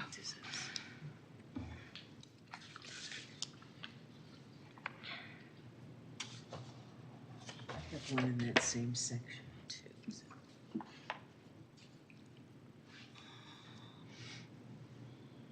Yes. Okay, so Dick, I guess my question for you, and Wes, maybe an answer is, I mean, anything we do here, like in our public meeting, is public knowledge. Okay, so it's part of the record. The only thing that isn't part of the record is what we do in closed or confidential proprietary. The same thing with information subject to disclosure by Maryland HOA. That is all public information because it has to be. I mean, because the HOA says if it's confidential, you don't have to do it. So I wasn't sure what your comment related to, because everything we do that's in public can be reported. It's the non-public, confidential, proprietary stuff. Unless you think we can't tell the public what we did in public. Right, and that was my comment, is that this refers to anything that's confidential, privileged, or, for example, any contract negotiations that are in progress and have not been concluded. Those are the types of things, again, as you said, anything that's proprietary, that would then be confidential. Those are the things that, types of things that this encapsulates. If it's subject to disclosure by the Maryland HOA Act, then of course an individual can then make a request pursuant to the HOA Act, and we can respond accordingly. Question. Same section. Lynn? Okay, I have a question in that same section. Just need some clarification on this. It says board members should not disclose confidential and privileged communication with legal counsel, general counsel, or outside counsel, such as contract negotiation and personnel matters. Keep confidential all non-public information that relates to, obviously, again, under the HOA Act, any contract that's in negotiation, that kind of thing, can be kept private. If you don't get information on contracts that are being negotiated, who does? Is this common? I've never seen this, that the general counsel should not, board members should not disclose to the general counsel? No. What does this mean? It's not saying it should not disclose confidential and privileged communication that it has had with legal counsel. So I could put that. Oh, I thought that meant to the legal counsel. No, that it has had. That's a good point. Okay, that makes more sense. I was wondering then who does give us that. Yeah, CA can discuss all manner of topics with me, and it would be privileged and confidential. Okay, good. Sure, Thank sure. you. I was just wondering how you got cut out. No, and I Guess just not. made that clarification right then and there. Okay, good. Phew. Sherry, are you talking on this section, or are we? Yeah. Okay. I have a question, and maybe Wait, did you say no? I just want to make, I'd like to close the loop on this before we move on. I have, yeah, it's Oh, about it is. this. Oh, sorry. Okay, Yes. I couldn't hear. So you said proprietary information. Andy's point about confidential is what is discussed within a closed meeting. I'm trying to think, what would be proprietary that the board would have any dealing with? I mean, I don't know. I mean, there's plenty of staff that might have dealings that I'm not yet privy to. I've only been here for 5 months, but I'm sure there's many manner items that would be proprietary that CA would have that would not want to be disclosed. I can't speculate as to what they would be, but it's certainly worth covering in our ethics policies in the event that something proprietary did arise. Andy? Sure, you might recall to mind when we were dealing with a certain developer, we signed basically proprietary information so that he could talk with the board. I don't know, remember if you were on at that meeting or not. It happened while you were off, but things like that happen, that sometimes if you want to talk to a vendor, if you want to talk to about particular things, sometimes you have to sign proprietary information because they don't want that to leak out.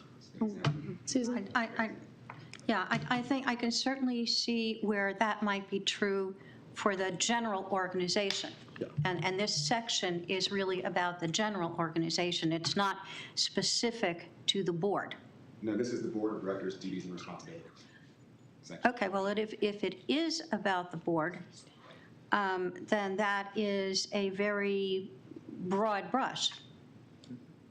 It can be anything that you say it is. Susan, did you have additional comments? So with the, can I hear my, maybe I have to stand up visually. No, it's okay. So what has happened in circumstances with vendors or consultants, a consultant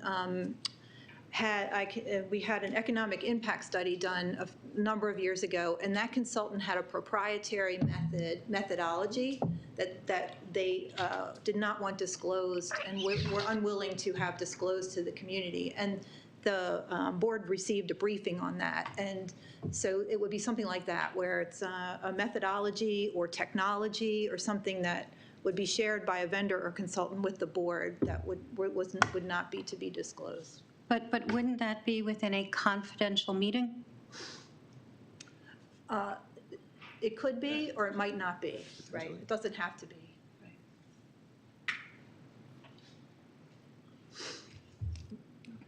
It's not controversial to have to keep proprietary information confidential. I mean, this is not controversial at all. And the reason it has to be broad is to encapsulate any of the possibilities that may arise. Thank you. Lynn, and then Eric? One other question, that same thing, Q, audits and investigations. And I just, again, is this, I just. I'm sorry, I didn't hear which section? I printed this stuff out, unfortunately, so my page numbers are different. I am on page. Well, I'm saying, so are you moving on from the duty of loyalty? Pardon? Portion? I'm looking to see what it is. Financial manager, this is Q, audits and investigations. So we're not there anymore. It's on page 10 as I printed it out. Lynn, can you hold that thought just a second? I'd like to wrap up the conversation around duty of loyalty and make sure everyone's satisfied with that section so that we can move on. Is there any additional comments on duty of loyalty, Eric? Just one quick question on confidentiality. So there's a confidentiality section J that pertains to the board. There's also a confidentiality section above, which I believe pertains to staff.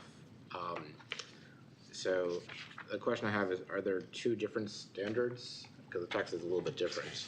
And also, how does this apply to non-board members on things like, say, the audit committee?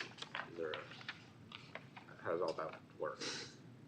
So yeah, the intent is that there are different standards because not all of our employees are going to be privy to the information that the board is privy to. So, but in the event an employee does encounter confidential or privileged information, we want to ensure that they understand that they have a duty. But as this board has tried to or pointed out many times, there's a difference between personnel and board, which is why we have a section that's dedicated specifically to the board, which is why it's broken out that way. But I see your point as to why there's two different sections, but that's why. And it's similar with the conflict of interest, because there's a conflict of interest for the employees, personnel, and there's a conflict of interest as it pertains to board and senior staff. Okay, so duty of loyalty, everyone okay with what is there until you change your mind? Okay, next meeting. All right, Lynn, you're up. Okay. This is audits and investigation, and is this common language that belongs in this kind of, in this kind of issue? It says, on occasion, government auditors, investigators may contact CA personnel and board members directly. Any request for information or inquiry shall be forwarded directly to the general counsel. What happens if some outside entity, government, whatever, says, this is confidential? How does this work?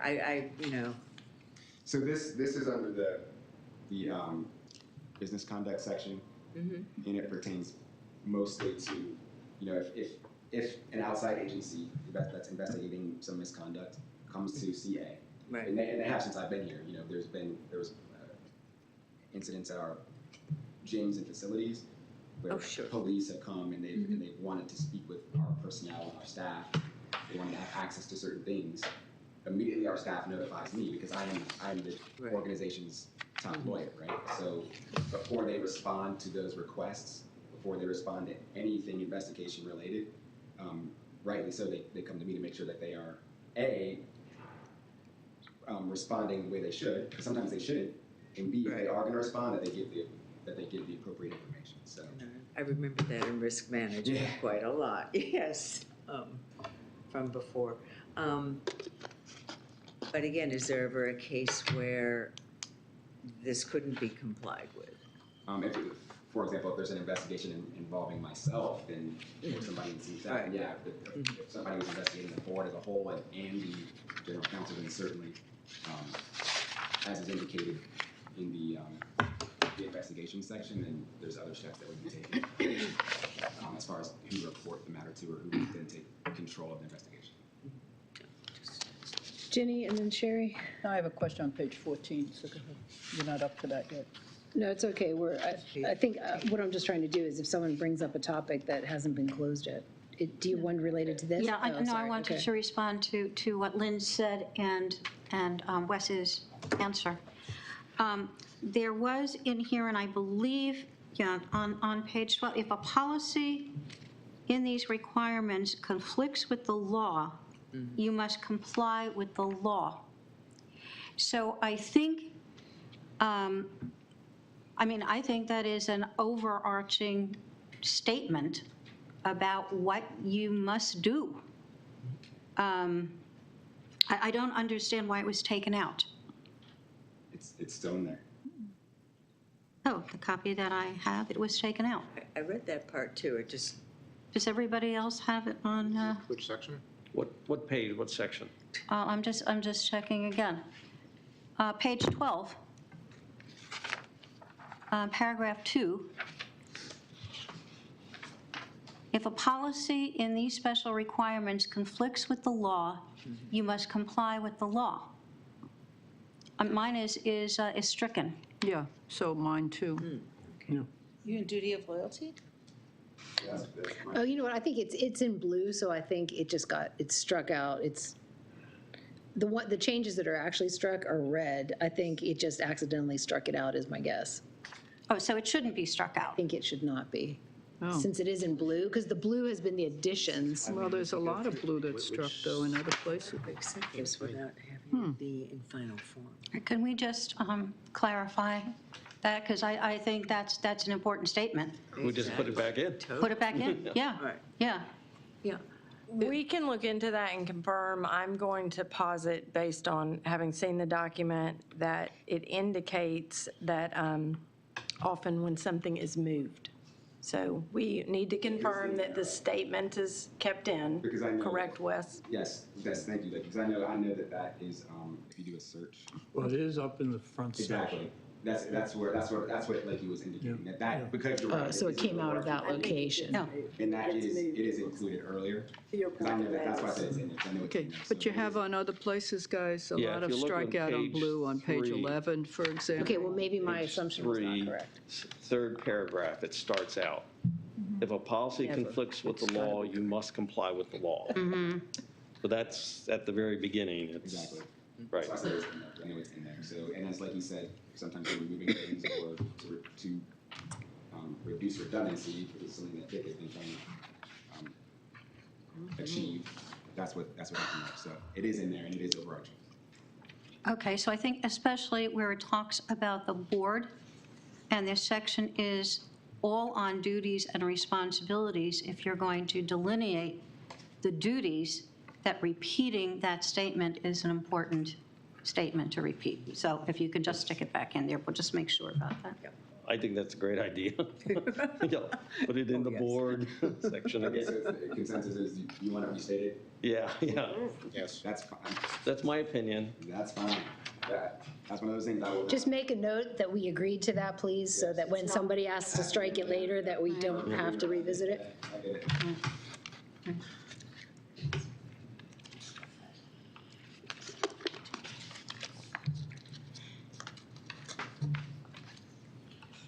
How much time do Okay, we have Jenny, left? did you have a new Yeah, topic? yeah. 16 minutes, give or take. He's writing. At some point, the timer got hit, so.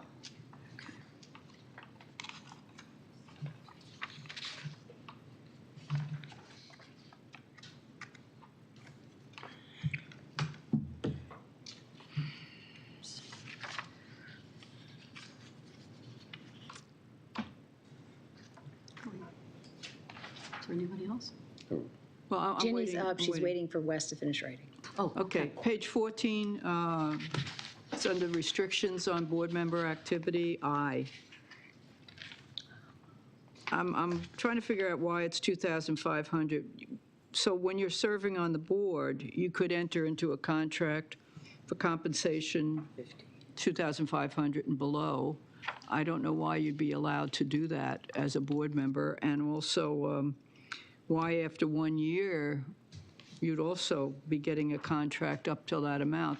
That could be considerable, if it's a short-term contract, a couple of weeks. This is the section that Jerry brought up last time, indicating that there were changes made. Changes I'm were- sorry, could you use the mic, please? Changes were not made to this section. I mean, if you want to discuss the $2,500 Yeah. amount, then feel free. That's what I'm asking. Okay. Was there any, okay. It's not a change, the point is No, it's in I the get it, I existing get it. I'm policy. asking if you know, why we have that in there. Andy? I believe it's in there because we receive memberships, and that's reported as income to us. And so they said, years ago, they set like a limit. So the assumption is you're not going to get more than $2,000 of membership, because at one time you could actually get a family membership when you were on the board. And so that could easily be $2,000. And so I think what happened is previous boards who had approved this put in this line so that we weren't going to get caught into what if we get compensated for membership? What if we get compensated for babysitting? I mean, what if, Yeah, So it's yeah. like, just pick some numbers so that it stays below. Okay. And everything's fine. My question is the word contract. To me, that's just you're being compensated. Yeah. Contract, it sounds like, you're being hired to do something. But see, technically, you have a contract with your membership. Okay. See, that's the problem. You do have a contract with your membership. That's why. Okay, all right. Is accurate. And then also, after you're terminated, you're not going to have those benefits. So why would we allow them to be employed at all by CA, even up to $2,500? And I think Sherry thought it was a 2-year after you. We confirmed last meeting that it was. I know, but I mean, why are you allowing any employment with CA at all? Andy, and I then won't Susan. say it's necessary employment, but in the past, sometimes the membership contracts have been multi-year. Yeah. Well, so I'll give you a good example. My contract ends in June. So technically, if my term would end in April 3rd, my contract is still in effect all the way till June, even though I would not be on the CA board. So it was to catch that situation where your membership contract may have run longer. I know it sounds strange, but we did years ago sell 3-year contracts. You know. Yeah, but currently. Yeah. But remember, this hasn't been changed. This That's has been my around for a point. while. That's my point. Can we Okay, bring well, it if up you to have a date? proposed edit, then let's No, I was submit trying to them understand for why. future I'll come up discussion. with one, okay. Jess, how much time do we have left on this topic? 12 minutes. Okay. Sherry? Yeah, the issue with the 1 year versus 2, this was designed to make sure that there was not a revolving door. It wasn't just about the membership at a facility. It's about the revolving door. And so the idea is that because some villages have a 2-year board, that you serve on the board for 2 years, that would be 2 years to make sure that you were off the board for 2 years before you could have any ongoing relationship with CA that involved any kind of finances. And I think that's the thing that's so important about what we're discussing. What we're discussing is financial relationship. And we don't want the appearance in the community of there being any kind of revolving door. So that's why I think that 2 years is a more appropriate term. Similarly, so what I'd love to request is that since this will be discussed at how many future meetings, that any specific edits are submitted so that we can consider them, and we're not going to be doing it on the fly tonight. So All right, so if you could, I was under the impression that staff was just writing down what these points were. It would be helpful to receive these ahead of time, like Andy did earlier. Right now, I'm basically doing whack-a-mole, so it's difficult. I can still answer the questions, and I'll do it all night if we want to. But it's helpful to have it ahead of time, and I can address them. if I create a spreadsheet that has the section and page number, and then you put the area, and then you put your suggestions, would that work for everyone? Yeah, I think that would be good. Because then it would all could be in an one place, and aggregate, Wes doesn't have to try to guess. And we can what- just go through the document. I think that's a good way. Yes, thank you. Well, the page. Jess? And I do want to be clear, staff does take notes, and we are taking notes, but if there's very specific language, it's always helpful to make sure that you have written it down as an addition. And then if I get those comments, we can address them and then vote. And it hopefully won't take another few weeks. I assure you, if I get them in writing, I'll address them. Jess? Yeah, so one thing that I noticed that is, at least, unless I'm misreading it, that is still the same in here is that if there is in the reporting section, reporting ethics violations, section 4, page, 21 and 22, where it runs through sort of the complaints, and then actually really what I'm looking at is the following page about the receipt of complaint and dismissal of complaint.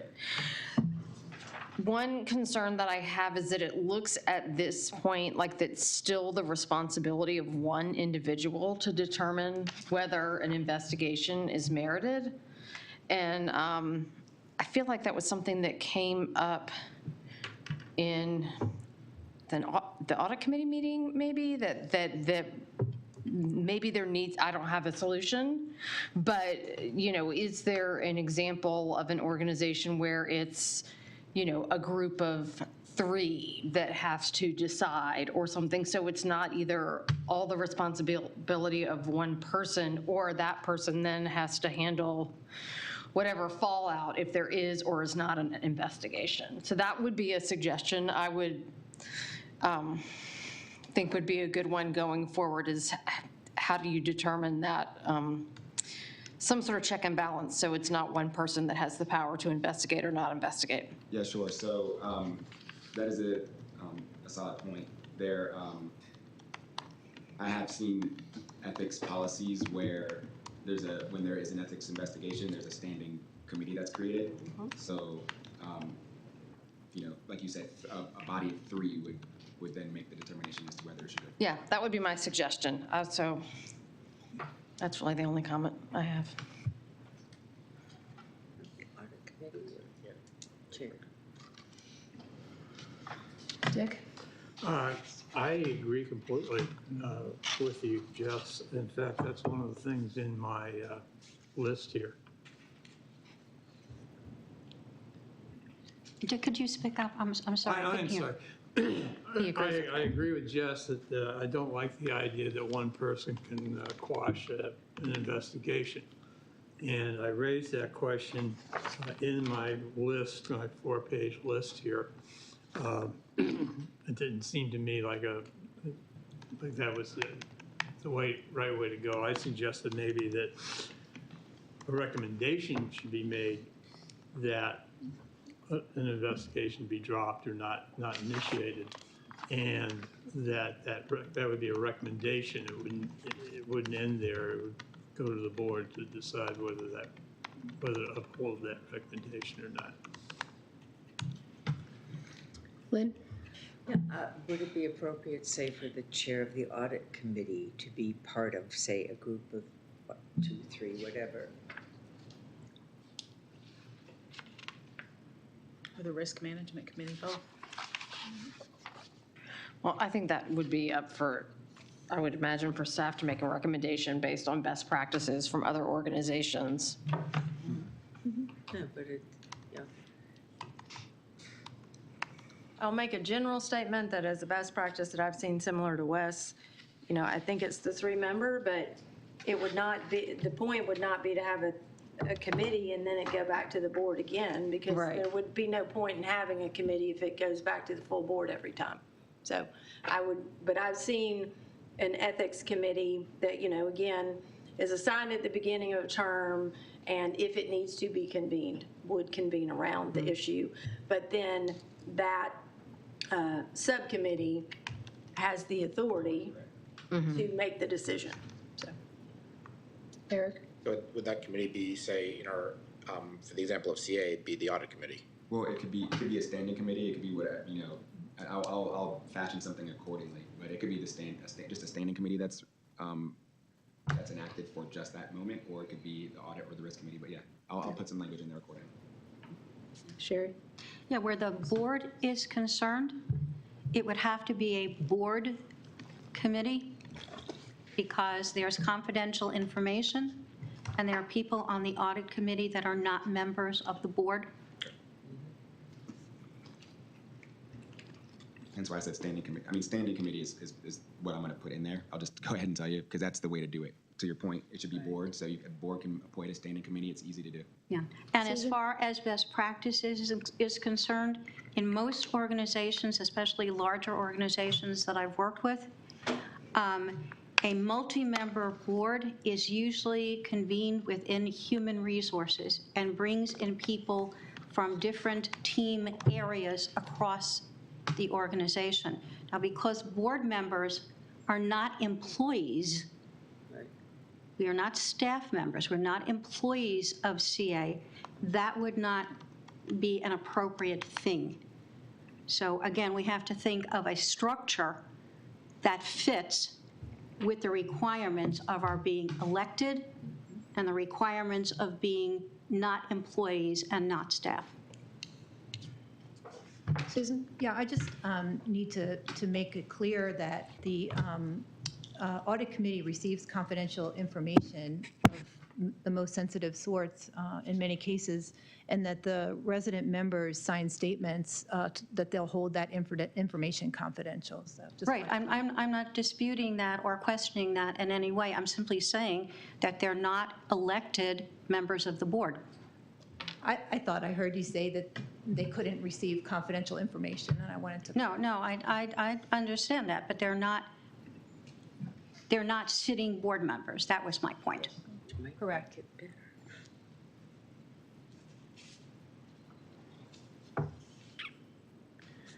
Okay, if there's no more comments, we can move, yeah, Andy? Yeah, just one more to address Dick's point. So on page 14, number J, the restriction of board member activity, simultaneously serve on the board of directors in a sworn partisan public office. This was a really, really long discussion in previous boards. Do you remember that, Sean? I sure do. Yeah. And the thought was nonpartisan, contests were fine because they did not have the partisan flavor. And part of I think our charter says we're not supposed to try to influence legislative bodies. I can't think of the word. It's public officials. Yeah. They shouldn't interfere or get involved in the elections. Right. And so therefore, we shouldn't get involved in elections. So therefore, if you're on the board, you should not get involved in partisan public elections. But if they're nonpartisan, they're fine. That was the discussion among all the board. Yeah. Can I just, a point of information? Sure. Where the board ended up was that you could serve on the board, but if you were going to run for elective office of any kind, you had to go off the board. Yeah. There was nothing that said that you could not be part of a political organization. That's within everybody's rights to do. You can hold an office. You can do anything of that kind as long as you make a clear separation between those compartments of your life. So it's not, for example, the school board is a nonpartisan office, but you are running for election. And the issue was that because the board is elected, you should not be in an elective situation for two different things. And that makes a lot of sense. So I'm not sure this captures quite the same meaning. We might have to revisit that, but I'll put that in my remarks. What is not captured in that language? When it says sworn partisan public officer, members of the school board are not partisan. Right. Right. But we had a situation where somebody was running for the school board. But you're saying that's not a problem. So and I think that language encapsulates it. Or if there's language that somebody wants to propose, that'd be helpful. Add it to the spreadsheet. I just shared it. Okay. Dick and then Ginny. That was another thing that's in my notes here. And some of the questions were such as the school board, also you have county employees. Should county employees be on the board? Then there are unpaid officials such as the county design advisory panel and things like that. Now, I think we really need to spell out exactly what we mean by sworn partisan public official, because that's kind of vague. Mm-hmm. Andy? Actually, I'm sorry, Ginny had her hand up first. Yeah. If we're discussing this, I'm not sure there's Yes, a problem with somebody running for an office. We have had I think the time. word is sworn. Once they've won and are can- sworn, then it's a conflict, but I'd like to running is not different. negotiate this. I think someone needs to propose, and then we have Yeah, a well, conversation around it. We should We're give out our of time, opinion. so Andy, you have a, I just want to say we've never really considered the occupation of anyone for the board, and I don't want to start now. I mean, whether someone's in a county official, someone works at the Park and Recs or something, they've actually served on the CA board before. And so, but that's what Dick is proposing. And similarly, there have been people on this board who have been appointed to county committees. In fact, there's one serving right now. I'm on it. Me too. So this board has never seen a problem with someone serving as an appointed role on a county committee. Because it's or not state committee. elected. It's not elected, Okay. right. But Dick's proposal is to ban that, Well, no, my proposal is to discuss that. discuss that. He wants to discuss that. I just want to know what we're talking about. Yeah. And we are out of time, so we're I just have one closing. final comment. No, I don't think so. There's an ethics document out there. Everyone can submit their edits. Here's the question. If we intend to have a discussion of this at our organizational meeting, then you need to have comments into Wes. Wes, how many days will it take for you to compile comments? Depending, for example, this is 4 pages. I could do this in a couple of days, right? Is So that- if there's is that not the many sheet I sent? additional, what's that? Yes. The sheet I sent you? Yes. Yeah, and I apologize, you got it late last night. Yeah, and that's so I fine. didn't expect- Correct. We can't be doing that. That's my So point. If I get this within a week, I could knock it out. But the issue is that I don't want to make changes to this document that if there's not consensus or last time last board we had a discussion and there was consensus. So now I feel like I have some consensus on some things here, but if people put these changes in a document, I don't know if there's consensus. that makes sense. So we then will need to complete the document by Wednesday of next week to submit it in the materials for the following meeting. Andy? Can you move that to Tuesday? Yes. I don't expect anything to happen with it. I mean, the sheet is going to come to the meeting. Yeah, I know. Okay, I just want to Tuesday. make sure. Okay. Who are we sending this to? We're sending this? Everyone has it in their inbox already. It is a Google sheet, and it includes a sheet for you to propose edits. So that is going to be due by May 3rd. In order to make this thing simpler, can I just make one comment? Janet? Go for it, Dick. I don't know that anything you ever say is simple, though. Thank you. We keep dismissing wordsmithing, and I can understand why that's not something the board wants to get into at all. And as I said, I sent this out. I think Wes needs a chance to look at it. If you would like Wes to sit down and just have a chat to get some of these wordsmithing things out of the way without bothering the board on it, I am available anytime at your convenience to, just to have a chat. And I think we could probably resolve an awful lot of this because I don't want to discuss it at the board meeting.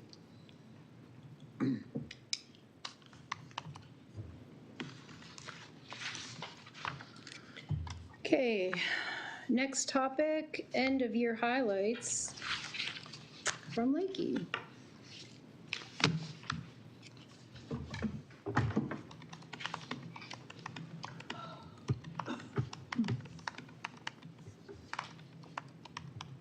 Can everyone online, well, Ashley, can you see that? Yep, you're good. Thank you. Thank you. Okay, we're going to completely change gears and go into what has been my first year at CA as president and CEO. So I'm very excited to be able to make the comments tonight and very proud of what CA as a whole has accomplished this year. I will be at my year mark next week to the day. And I brought 25 years of experience in city planning, community economic development, strategic redevelopment, and civic engagement with me. To say that I could not have forecast how this year has played out is beyond an understatement. I do stand here glad that my family and I made the choice to accept the President-CEO position and move to Columbia, Maryland. I knew a good bit about Columbia, and especially its history before I took the position. However, the complexity of operations and the community dynamics could not fully be understood without actually carrying out the duties of the position day in and day out. Add to that, doing it all while navigating through a worldwide pandemic, and it indeed has been an adventure, to say the least. Let's switch sides here. Since it is my first year, I think it's actually valuable to revisit the President-CEO position description that resonated with me, that was put together by the Board of Directors, who conducted a national search in kind of spanning late 2020 to early 2021, and most of this board was involved in my selection. Not everyone, but most of you. So I want to do a quick review. You wanted someone that could deliver on these major responsibilities in 3 broad priority areas: strategic visionary leadership that positions CA for a strong future, ensuring effective operations and quality services; giving a face to CA of high visibility in the community and regular interactions with Columbia residents and businesses; CA management, responsible for all financial, operational, administrative, contracting, and legal aspects of the daily organizational management of CA. And you wanted someone that would lead efforts around board development and governance, re-energizing CA values, partnerships, very important financial sustainability, how we get around facility improvements, and of course, our fundamental business model. And you chose me to do that important work. And these opportunities are what I came here to do, and these responsibilities are why I took the position for Columbia, for CA's team members, for our members and customers, and for Columbia's residents and businesses. I am grateful to have been selected for this position. You've seen before the presentation I made on my goals and objectives, frankly, after a whirlwind month in June 2021. And looking back at these, I'll say I stand by them as accurate core goals for CA. These are a balance of the internal and external work that CA is doing and still has ahead of us. These goals have guided our work for this past year, and as you know, I reported a mid-year update in November, and I stand here now for a year-end update. I'm proud to say that the CA team has moved the needle in every one of these goal areas. Is there more to do? Always. But what we have accomplished in the past year, finding our way through the ups and downs of the pandemic, realigning the structure of our organization, continuing improvements in business processes, finding ways to adapt as the world around us changes, putting real work, intention, and resources into true inclusion, demonstrating our appreciation for team members in meaningful ways, and trying new, more modern approaches to increase engagement for all of our community to be heard, and not just the vocal few, is impressive work, and I hope is recognized, appreciated, and celebrated. So let's drill into each one of these. CA's stewardship of resources. There has already been an impressive fiscal stewardship ethic among CA's financial team leadership, particularly in recent years of the pandemic. With all the impacts of COVID, I was very encouraged to come into an organization that had made some very hard financial decisions for the future of CA in times of unprecedented uncertainty. I am proud that we have continued that ethic and even exceeded expectations. CA has had a positive financial performance each quarter of this fiscal year and is projected to close out FY22 ahead of budget. which is, of course, why we're making the decisions we are this quarter and tonight. But take a moment. Who would have dared to imagine a year or two ago that we would be in this position? That's impressive. The CA team achieved this performance. It has been achieved through the ongoing pursuit of alternative funding sources, like the state grant for school-age services and federal employee retention tax credits, closely managing our expenses to revenue across many teams, making the decision of a closure of a CA facility of Haven, which many of you participated in, continued community participation in our programs and memberships, and increasing property values as well as new property development in our desirable community. We also initiated a new budget process that better aligned with community understanding, built out test cases based on board guidance, increased visibility into operational costs, and had some additional context around trade-offs. We increased community engagement in the process with more than 450 responses in the first phase and nearly 400 in the second phase through online surveys, as well as keeping up the traditional email and board meeting methods. The majority of those engaged, over 800, indicated it was their first time in the CA budget process. That is a win. Additionally, I led the settlement effort to end ongoing litigation with other community-facing organizations. The litigation had become divisive in the community and quite costly to CA. We were able to end the significant resource outlay and achieve positive and, importantly, certain outcomes that are beneficial to CA and thus the community at large. The arrangement ensures that Symphony Woods is utilized in a respectful and sustainable manner. I also initiated a realignment with CA. We moved to community programs and services from what had been sport and fitness and community services to increase collaboration and capacity, and provided clarity on what we do in community operations beyond simply open space, and really defining so many more things: sustainability, events, logistics, and more.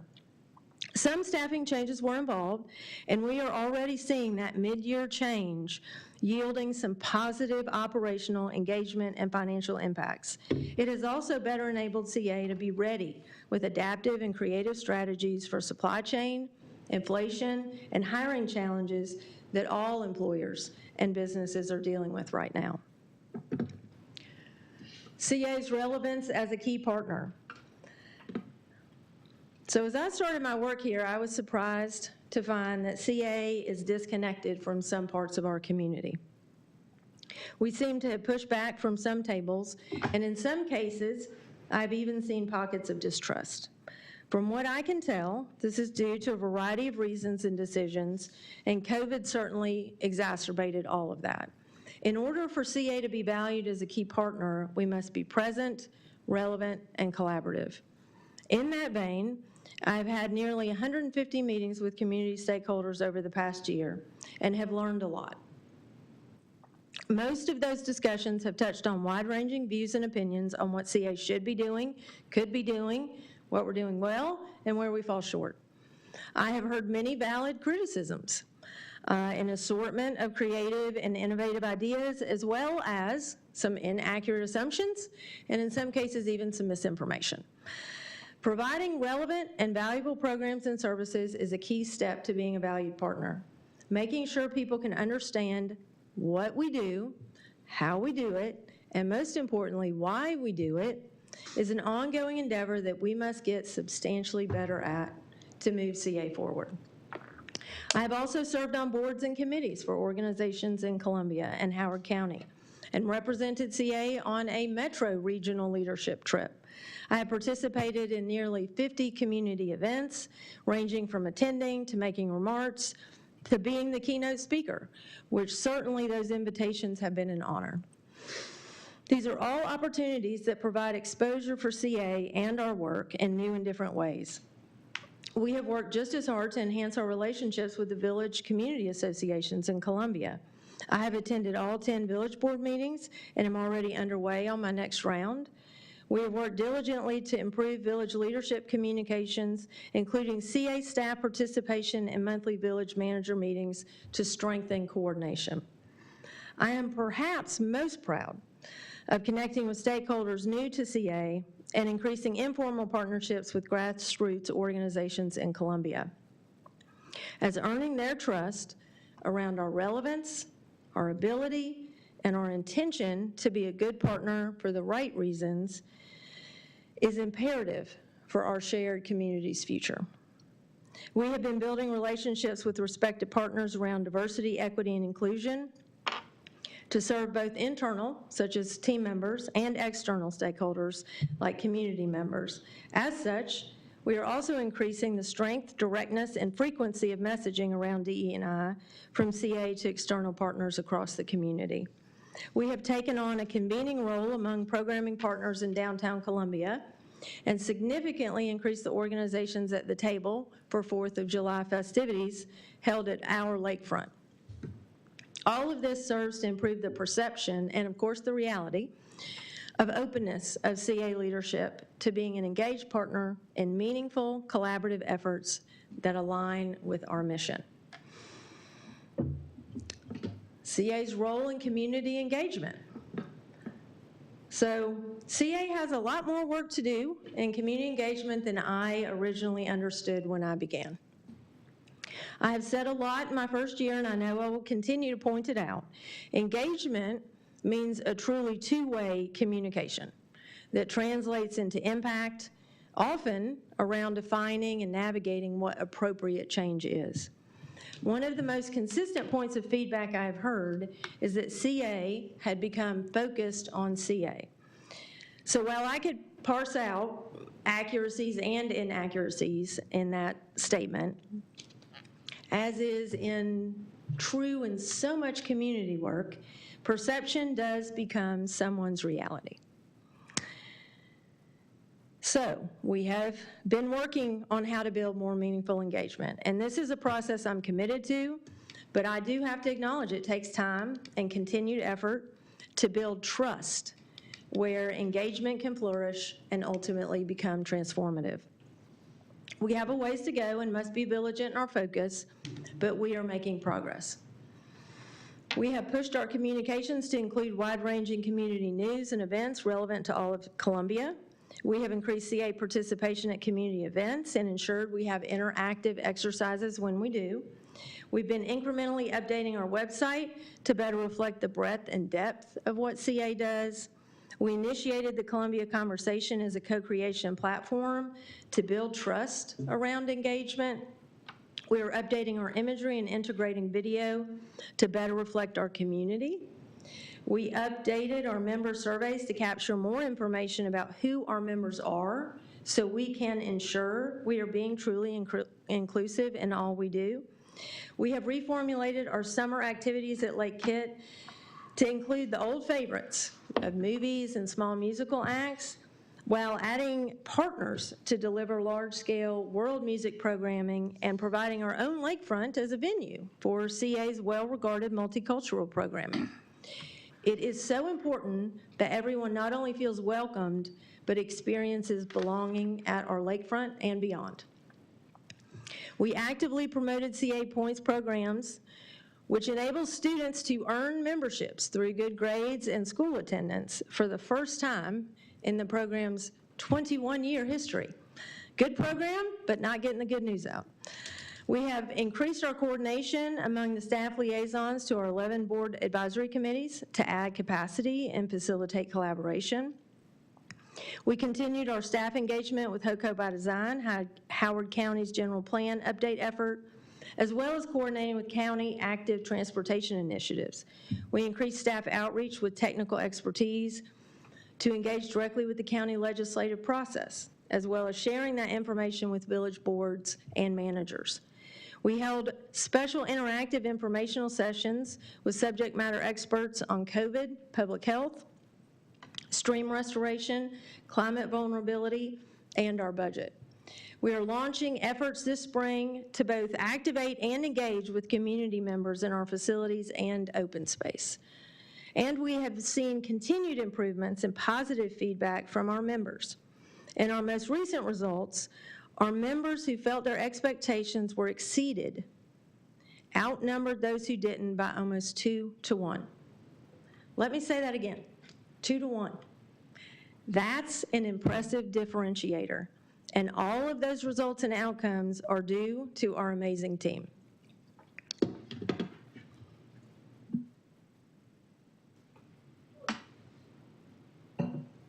And lastly, our next normal in operations, where we spend the depth of our time on a daily basis. So first I want to say, on the whole, the CA team is incredibly dedicated, hardworking, and skilled at all we do for Columbia every day. This team made significant sacrifices during the darkest and most uncertain times of COVID, including working full hours at reduced pay, all for the ability for CA to continue to serve our residents and our members. Taking care of our team members has to be a top priority if we are to be successful going forward. Our positive financial performance I mentioned enabled employee raises in July, which had been deferred during COVID, ongoing wage adjustments, and repayment to all employees for their sacrifices during COVID over the course of this past winter and spring. About $1 million, which demonstrates the sacrifice that was made.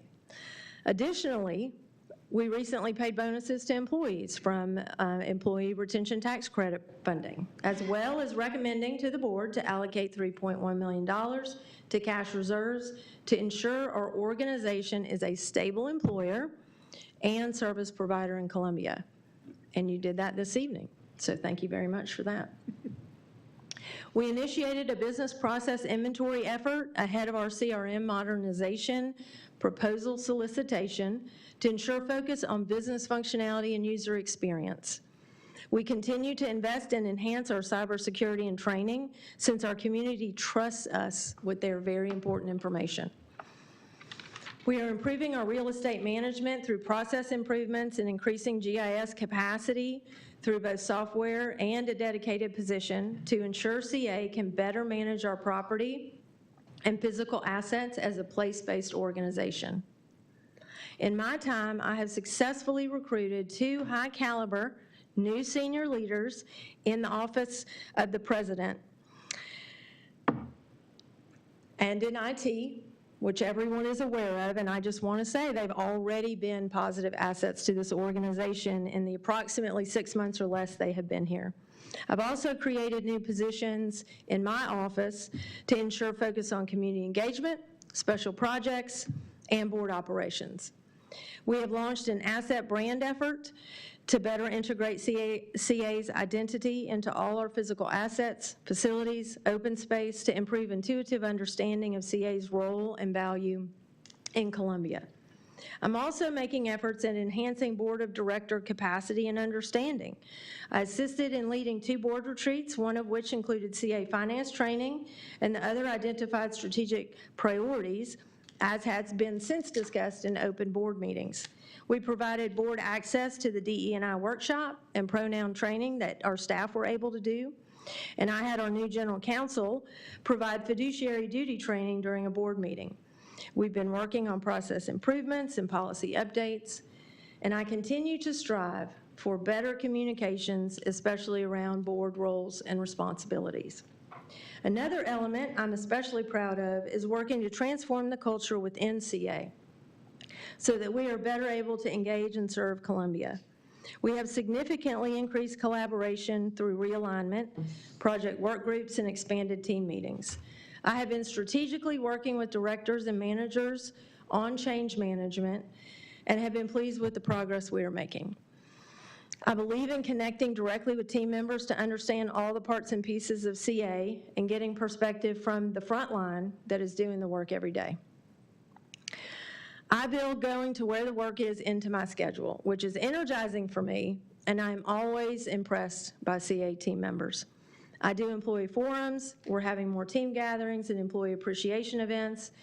We have established more cross-functional work groups around events and outreach, budget and plan, development review, encroachments, to just name a few. I prioritize feedback CA-wide and translate it into action. I'm proud to say that my first CA-wide employee survey that we just completed reported a positive increase in how engaged, connected, and positive the nearly 500 team members that took the survey felt. My senior leadership team's feedback has been humbling and moving to receive, as I also asked them. And I'm honored to share that the team's proudest accomplishment for this past year across the board was indeed making team members whole with the COVID repayment that I mentioned. I see that as a testament to who works hand in hand with me in leading this organization every day. And I'm very proud to have them as my team.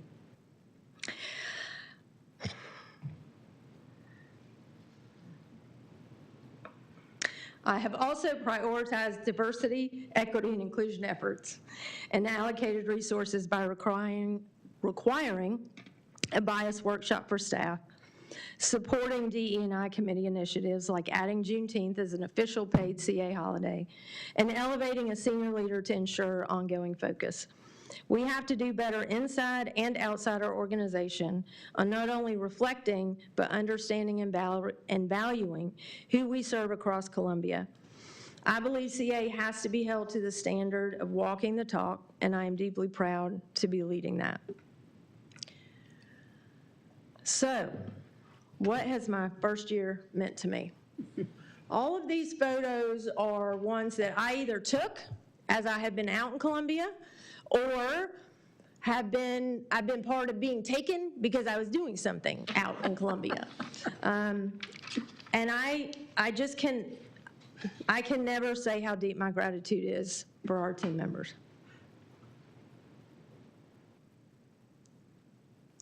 What we do for this community is amazing.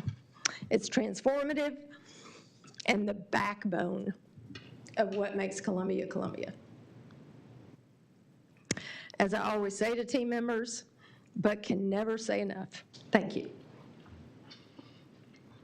Thank you, Lakey. That was an impressive list of accomplishments. It is clear that the organization has really risen under your leadership. Any questions for Lakey? Tina? Can I comment? Yes, you can. Thank you. Thank you so much. Your leadership has been phenomenal, and I see it every day across this community. Yeah, I'm going to turn into a mush if I don't stop. So I held it together relatively. yes, It's just talking about my team will do it. you are stronger than I am. So thank you so much for the gifts you have given this community, and the ferocity with which you give them. Appreciate it. Ashley?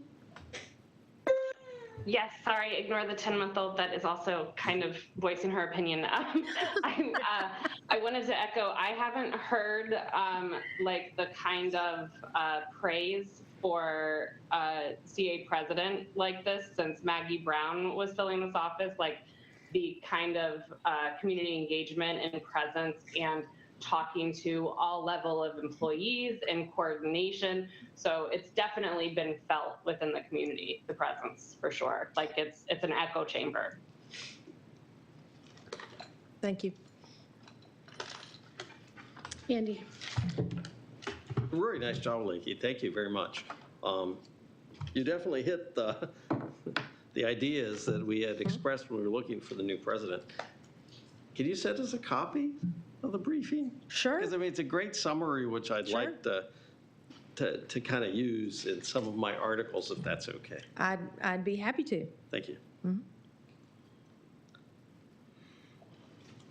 Any other comments? Thank you, Lakey. Thank you, senior staff.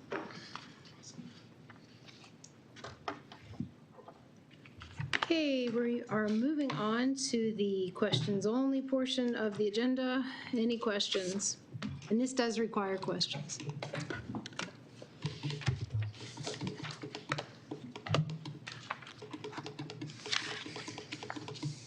No questions? Yeah. Yeah, I was very happy to see that you divided the communications and marketing departments. I think that was a smart move. I was just wondering who is going to be handling the website from now on? Obviously, many efforts will continue to be collaborative. That would be one, but the lead is on the marketing side, though the messaging is being set on the communication side. Okay, thank you. Proposed new topics. Andy. Oh, sorry, Andy. Yeah, Janet, I would like to thank Lynn, Tina, and Jess for their service. Well, you're taking my chair's comments. You're allowed to. You do, but I do. wanna But okay, thank go you. ahead. And I noticed Blakey's T-shirt, IMCA, is that the new? That's fabulous. Let me Yeah, share. I don't know where I can be seen. I think I can be seen here. We actually had our employee appreciation lunch today and gave out our new T-shirts, which I'm very proud of.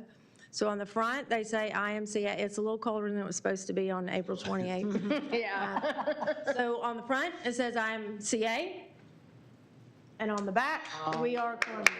Nice, nice. And they were well received. Yeah. That's great. Brilliant. Did you have anything else, Andy? Proposed new topics? Yeah. Okay, Jenny? I would just like an update on the MO agreement with Howard Hughes and CA regarding concerts, et cetera, that we talked about a month ago. We were supposed to get. Are you suggesting this get added to a future agenda? Are you suggesting that this get added to a future agenda? Well, however we get it, it was supposed to come 2 weeks ago. And the second thing, again, is an update and closed meeting, if need be, of what's going on with the audit committee request.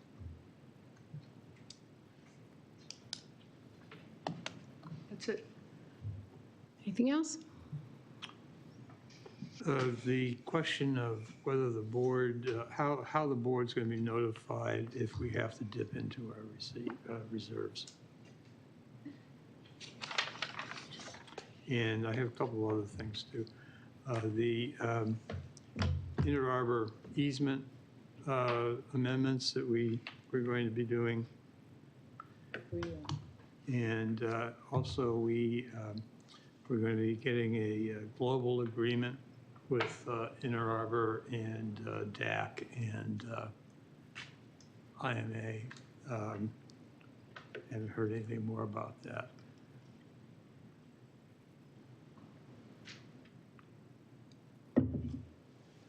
Ginny, what exactly did you want on the MOU? You wanted a copy of it? Yeah, well, that's what we were told that we would get if you read the minutes. We were supposed to get them a couple of weeks ago. I withdrew my amendment, if you recall, because there was agreement with the staff saying they would get together with Howard Hughes and work this out, and that they would get back to us with whatever the Gotcha. MOU was. Yeah. I'm just asking, where is it? Okay. So this is our final board meeting of this fiscal year. I would like to thank Lakey for everything that she has brought to the organization in her first year. As you can tell, that was a pretty big list of stuff, so thank you. I also want to say thank you to Janet Loughran if she's out there, because she has just, been so great at trying to keep me sane as I'm trying to get up to speed on what chair responsibilities have been. So thank you, Janet. That has been like tremendously helpful. And I hope that your knee is recovering. And thank you also to everyone else within the organization who has, supported Lakey and, with the results very obvious, across the organization and just, the whole I think collaboration and cross-functional has been really impressive. I want to thank Lynn and Tina and Jess for their service. Thank you for being engaged and for contributing your time to the community. And happy birthday to Tina. Say thank you for sharing part of it with us. And can I get a motion to adjourn? So moved. Ginny moves. Do I have a second? Lynn seconds. Any objections? Okay, this meeting is adjourned. Good night.